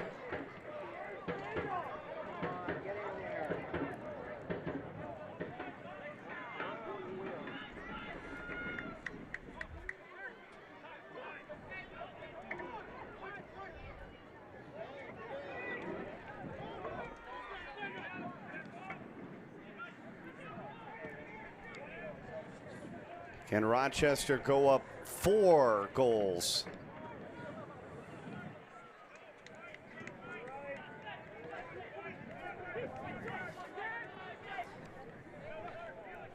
Just noticing in the last few minutes, again, Rochester picked up the ball. I mean, 5 or 6 consecutive passes leading to an attack. I mean, this is what they want to do. This is rehearsal play for them. So leading up to this game, and obviously the next couple of games they're going to try to implement the same type of strategy with the core of these players. So as you notice, the same type of movement between a player like Francois, who's been exceptional with these crosses. I mean, he's tremendous with the right foot. It's great to see for Rochester, and it shows a lot of potential for the rest of the season for them. He almost found Madison again. Camden Faywo tracks it down in the corner, working against a double team. He really had to work, and now it's going to be a free kick opportunity coming for Rochester. almost a short corner type spot. It's the ball going to be a couple yards off the corner. And another big opportunity coming for the Rhinos. Yep, set piece after set piece. I mean, Bernardo Forbes' right leg is going to be exhausted tomorrow with all the shots he's taken and crosses. Forbes sends it in. And another corner kick opportunity. Set piece after set piece. That's been the story for Rochester, and they finally broke through with fall in the 27th minute on a set piece opportunity. And Bernardo Forbes will take it again from the far corner. Driven towards the near post, an opportunity. Cleared away for the moment and then put back in by Garcia, looking for his second goal of the match.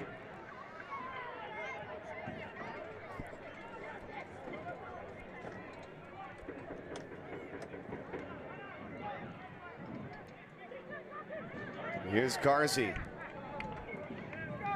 Trying to switch it to the near side to Francois.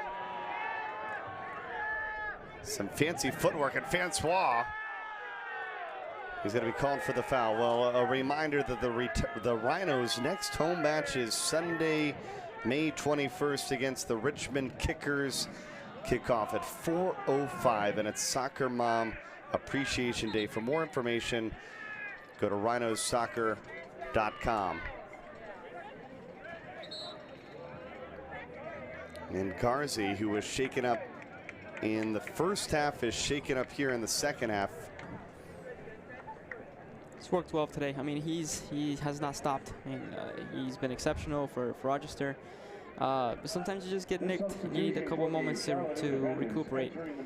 Just like everyone else is obviously taking a breather. Rochester's worked well tonight with their passes, their possession. Charlotte's really made an effort to pick up their pace in the last 20 minutes. But again, it's been troublesome for them to find an opportunity to score.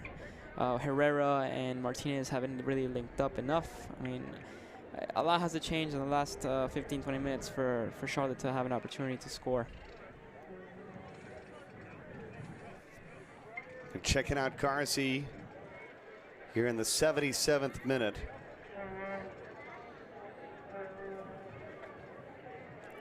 We have to consider, I mean, the athleticism, the pace that we're playing as athletes nowadays. I mean, it's changed a lot in the last 20 years. Players are stronger, they're faster, they're bigger. I mean, in overall sense, I mean, there's more prone for injury because you are stronger, but at the same time, you're going that much faster. So human body could only take so much, right? So after a couple of licks, you're going to go down, and it's going to hurt for a couple of days. So you have to make sure that you keep healthy during the season. Obviously, it's early on. You want to make sure that you don't expose your best players and all the players to injuries. So if there's something that's wrong with Garzi today, maybe it's prudent for him to walk off. But as a player, you're going to want to keep playing. And they'll have about a week before Rochester will head to St. Louis to take on the St. Louis FC. A game at 8:30 Eastern. Then they'll get a little bit of a break from May 6th to May 21st. And that's what's important for these athletes is we see Garzi being sub for here in the 78th minute. They're going to bring on Raymond Lee, who previously played for the Tulsa Roughnecks. I would say that's a smart move. I mean, they were touching his knee. I'm not sure if you saw the trainer was holding his knee. Maybe they're checking out. Maybe he twisted or knocked it, but that's prudent on their end. I mean, Garzi's a special player, so maybe they need to make sure that he rests and he's not injured for the next game. And Raymond Lee will bring a sigh of fresh air for Rochester on the back line and the midfield side as well. So prudent change there for Rochester.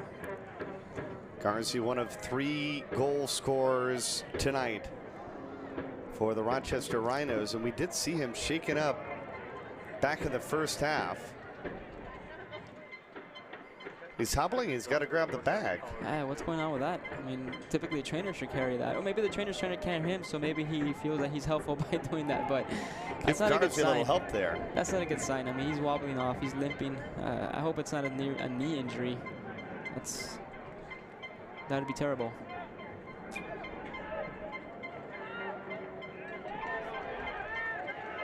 Francois look at his lightning speed, and instead of taking into the corner, he wisely brings it back to Dover as they try to set the attack. Great heel pass by Martinez. Look at Francois coming back to play a little defense as well. Player to watch, and in my opinion so far, player of the game. I mean, it's still, we're not even close to the end of the game yet, but he's done enough already to hail the player of the game in my eyes. His work ethic, his creativity, I mean, his reluctance to give up. He's come back, he's defended, he's assisted. I mean, what more can we want from Francois on the right side? So well earned. Created 3 chances tonight. He's touched the ball 42 times, and he's passed the ball at a 73% accuracy. That's incredible. That's remarkable. I mean, like a player like Francois, who's, once you have that momentum and you get the confidence, you rarely have a bad touch at that point.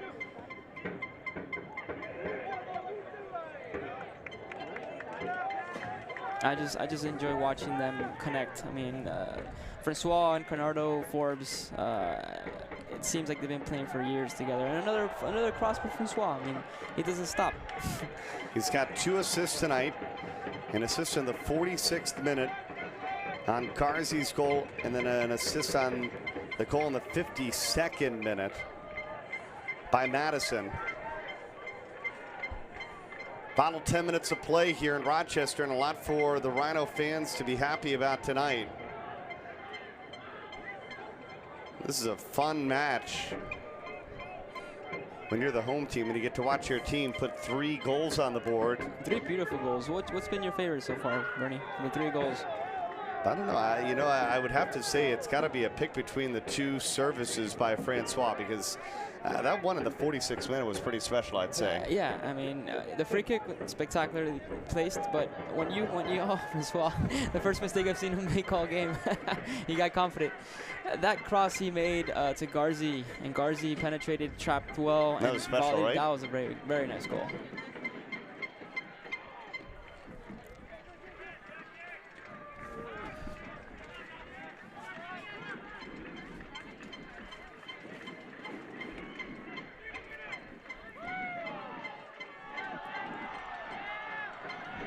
They keep working. Madison working against 2 defenders. So all this type of play is all confidence at this point. They're up. They know it. They're winning calls, and Madison's nutmegging players. I mean, what more can you want as a crowd, as a fan? You see these beautiful goals. You see possession play. You see your favorite player, Bernardo Forbes, walking up to his 12th corner kick. I mean, come on. It seems like 12 tonight. Officially, they'll put it at 7, but it seems like a plethora of opportunities for Rochester to score on set pieces so far tonight. Can Rochester go up by 4 goals? It's been a busy night for Mizell between the posts tonight for Charlotte. And probably at this point, one that he'd like to forget.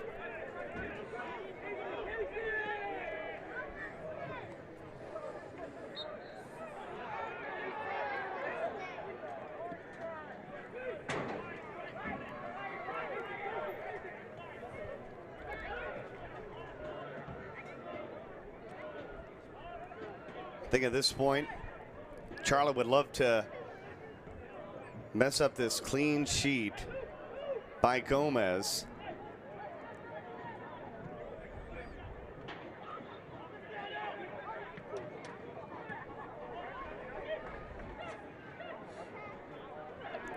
Just seems like Charlotte's rarely gotten the ball in a dangerous spot. You know, they hold the ball every once in a while. They get a couple consecutive passes, but I mean, they haven't been as contingent as Rochester has with their chances. A couple passes here and there, but they haven't had the possession. I mean, there's a big difference between the 2 teams tonight. I mean, again, players like Mr. Francois with the ball. Look at him keep it from rolling out of play. Francois going to goal now. He was tripped up in the box.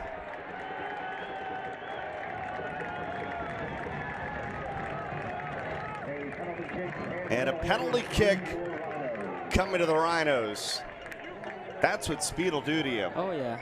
Mr. Francois has created a penalty kick. It was awarded to him. I wonder if he's going to take it. It looked like he grabbed the ball. It seemed like he had, again, the momentum and confidence to potentially put it in. This would cap off the night for Francois. 2 assists already. Can he get a goal here late in this match against Charlotte? The rookie Luke Wechter. Look like he rolled his ankle. Slow to get up. He potentially got injured trying to foul Francois. It looks like they're going to give the ball to Bernardo Forbes. Bernardo wants his penalty kick. He has the experience. I mean, he's going to come in and seal the deal. My take as a I'm a left-footed player, but as a right-footed player, most likely he's going to hit the ball to the left of the goalie. Let's see if that happens. I always like to try to guess the penalty kicks. So right of Bernardo on the left of the goalie, Mizell. Forbes goes right, and he's got the 4th goal of the match. And Rochester leads at 4-0.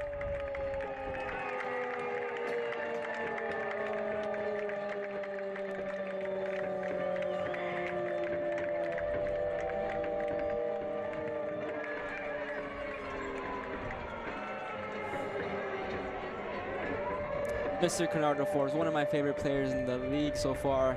As I called, potentially hitting it to his right and the left of the goalie. Placed it well. The goalie got a hand on it, but there was enough force behind it to go through. Well played game. Deserves a goal. I mean, I love the fact that they gave him the penalty as a captain. He called it. He wanted it. And again, great execution on that penalty kick.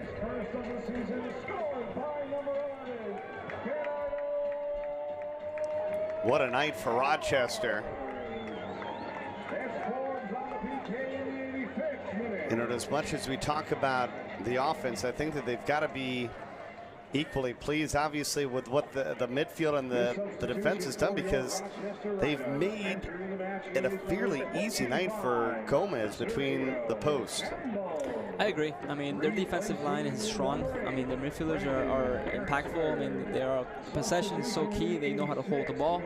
So as you concrete these goals and you go 4-0, I mean, now at this point, last few minutes, you're looking to just hold, not get injured, not get any red cards, yellow cards, be smart with their play, and just, drain out the clock. And you think going in, it's a Rhino team that had just 42 shots this season, tied for 5th fewest in the USL. It's got to feel good to have one of those nights with an offensive output like the Rhinos have had tonight. Of course, it feels great. I mean, you're going to come out of this game now and most likely into the locker room, and they're going to be riding high for the next couple of games. Momentum. It's called momentum. All you're going to do is confidence and momentum going into this next couple of games. 4-0 will definitely do that for you, and especially because they're playing well. If it was a 4-goal penalty kick game, I'd say not so much. But they're playing well. They're all the talented players are coming out. They're showing their creativity. They're putting it together. They're all working as a team, as unison. So if it's gonna be a feel-good game tonight.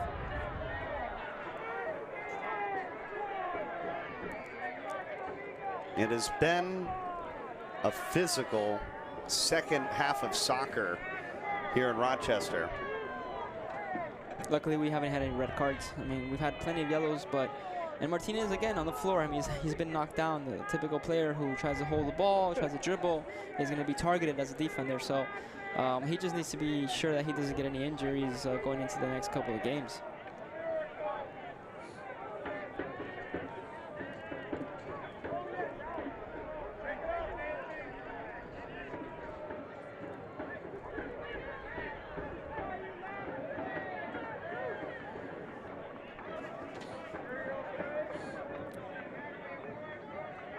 Herrera getting set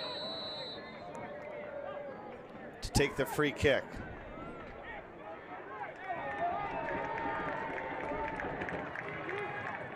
And right at Gomez, who will handle it easy, as we've reached The 89th minute of soccer. A flurry of goals for the Rhinos with 3 goals in the second half. As they're moments away from just their second win here in 2017.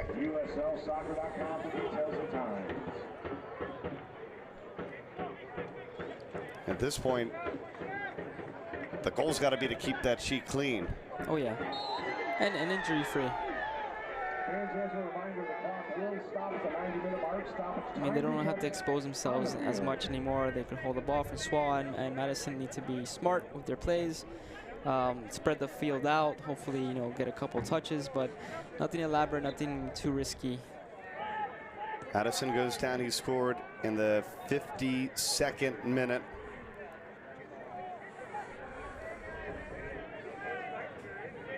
'90th minute of play.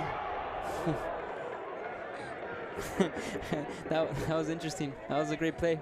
I think Madison attempted to head the ball to the right, but it hit his left side of the head and went backwards.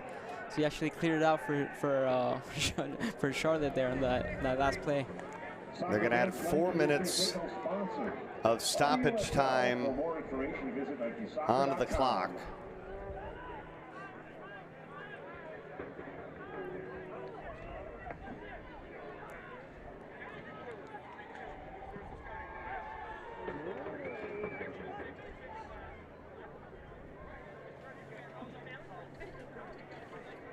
But the Rhino fans just getting a look at the new piece to the puzzle, and they've got to be thrilled with what they've seen from their new attacker, Francois. He's going to be a huge difference maker this season in the USL. Comes away with 2 assists. We almost got to give him 3 assists because he created a penalty kick. Right. Yeah, he's definitely earned his potential ballot for Player of the Week just with this performance. Again, he's my player of the match. I'm not sure about you, but he's definitely earned it. He's done exceptional for Rochester tonight. Yeah, you got to give it to Francois. Jorge Herrera in the corner. Slide tackled out of play. And another yellow card. It's been a flurry of cards in this match. 5 cards between these two teams.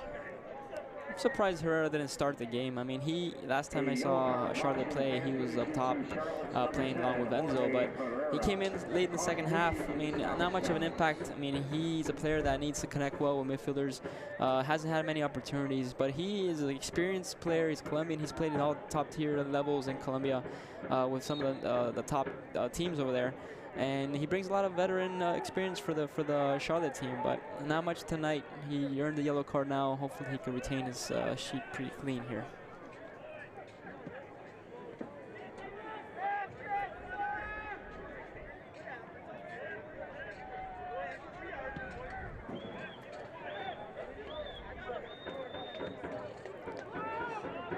Charlotte just never could find a rhythm on the road.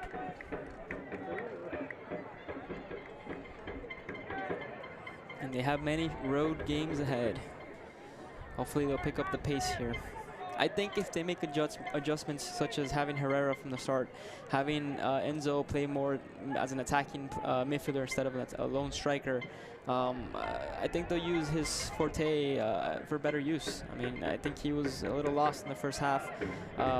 Understandably, Rochester outplayed Charlotte, but maybe in the next couple of games, even though they're away, they'll have better chances in creation of goals because of players like him in a better suited position. So.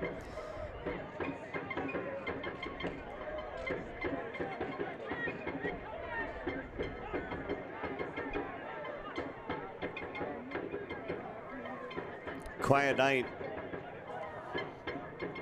for Martinez, a finalist for MVP in this league a year ago.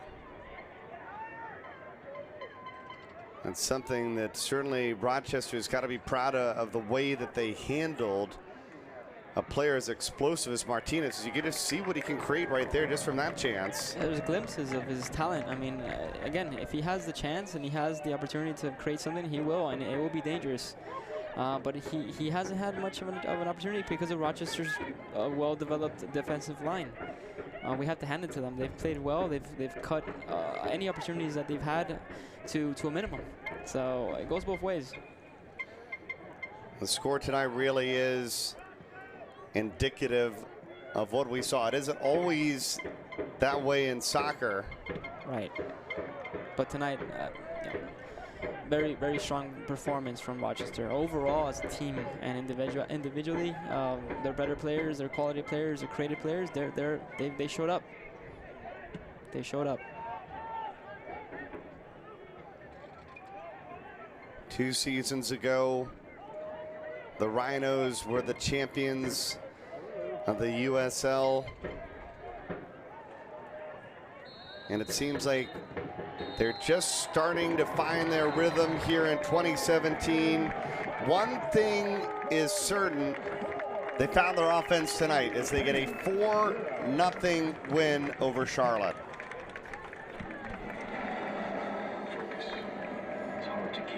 It started with a goal by Fall in the 27th minute, and then Rochester poured it on in the second half with 3 second-half goals. We'll wrap things up when we come back to Rochester. Multiple concussions actually put people at risk for early dementia.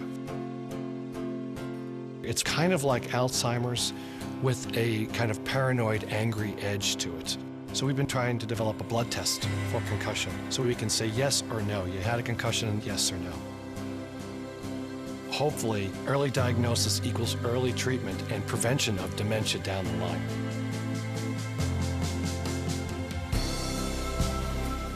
When I sprained my left knee, they did so much to help me at Lattimore Physical Therapy. With 20 locations throughout Monroe and Livingston County, pain relief is never more than minutes away. Same-day appointments available. Most insurance accepted. Call 1-888-PT-ROCHS. Lattimore Physical Therapy. Focus. It's hard to keep. Everybody wants a piece of you. So don't lose it. Take your time. Work hard. Don't give up. And when your moment comes, breathe through and focus.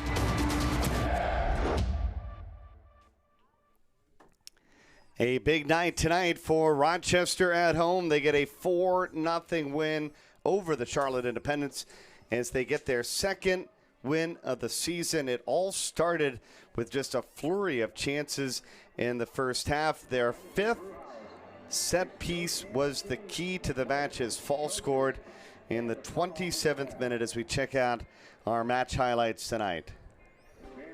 And let's go into these highlights. I mean, you'll see that you have a lot of fluidity from Rochester, a lot of right flank play, a lot of crosses. Early on, we had Francois, who's been brilliant and excellent in every touch that he had in the game. Cross after cross, opportunity after opportunity for Rochester. Fall with the beautifully stricken free kick, as we said earlier. I mean, a player that made a difference in the game. He was subbed out later, but I mean, he really put his mark on the game with his free kick. Then we have a lot of chances from individual players like Bernardo Forbes and Madison. Francois again with his crosses. I mean, the whole highlight reel was basically going to be Francois and his crosses. I mean, he created so many opportunities. Some rough play, obviously, during the game. We had a lot of yellow cards. I mean, it was reflective of the last couple of matches we've had between these two teams. And Madison, who also had an excellent game, had a couple of shots as well. And wrapping up the first half, we had a couple of opportunities here by Bernardo Forbes and Francois. But it all changed in the second half. Rochester, they really opened up the offense. This is one of 2 assists by Francois and a beautiful goal indeed for Grazi. Great lead up there by Dover to Francois, who placed it in perfectly. He did that all night. I mean, that's what his job is. He set it up for Garzi, and then secondly again, Francois again to a striker, Madison, who finished clearly with a beautifully strike here in the second half. They added one more goal after this. Beautiful goal by Madison in the 52nd minute, and then why not? If you're Francois, he basically single-handedly created a penalty kick using his speed. And the other big key, you think Gomez tonight, he's going to walk away with a clean sheet. Yeah, very important. I mean, the lead up to this penalty kick is very important because Francois penetrating through the right flank, he made sure that he needed his presence to be shown. He had this penalty drawn on him, and then we had Bernardo Forbes finish perfectly. Well, despite the fact that the Independents had the majority of the possession, the key is take a look at the shots. 14 shots for Rochester, just 5 for Charlotte. Yeah, it's like you said, indicative of the reflection of the game. The 4-0 score is on set based on the shots on target. What I don't really agree with, and it's very, indecisive, is the possession. I mean, we feel that Rhinos had the majority of the game on their side. They held the ball well. They created so many chances, but quality over quantity here.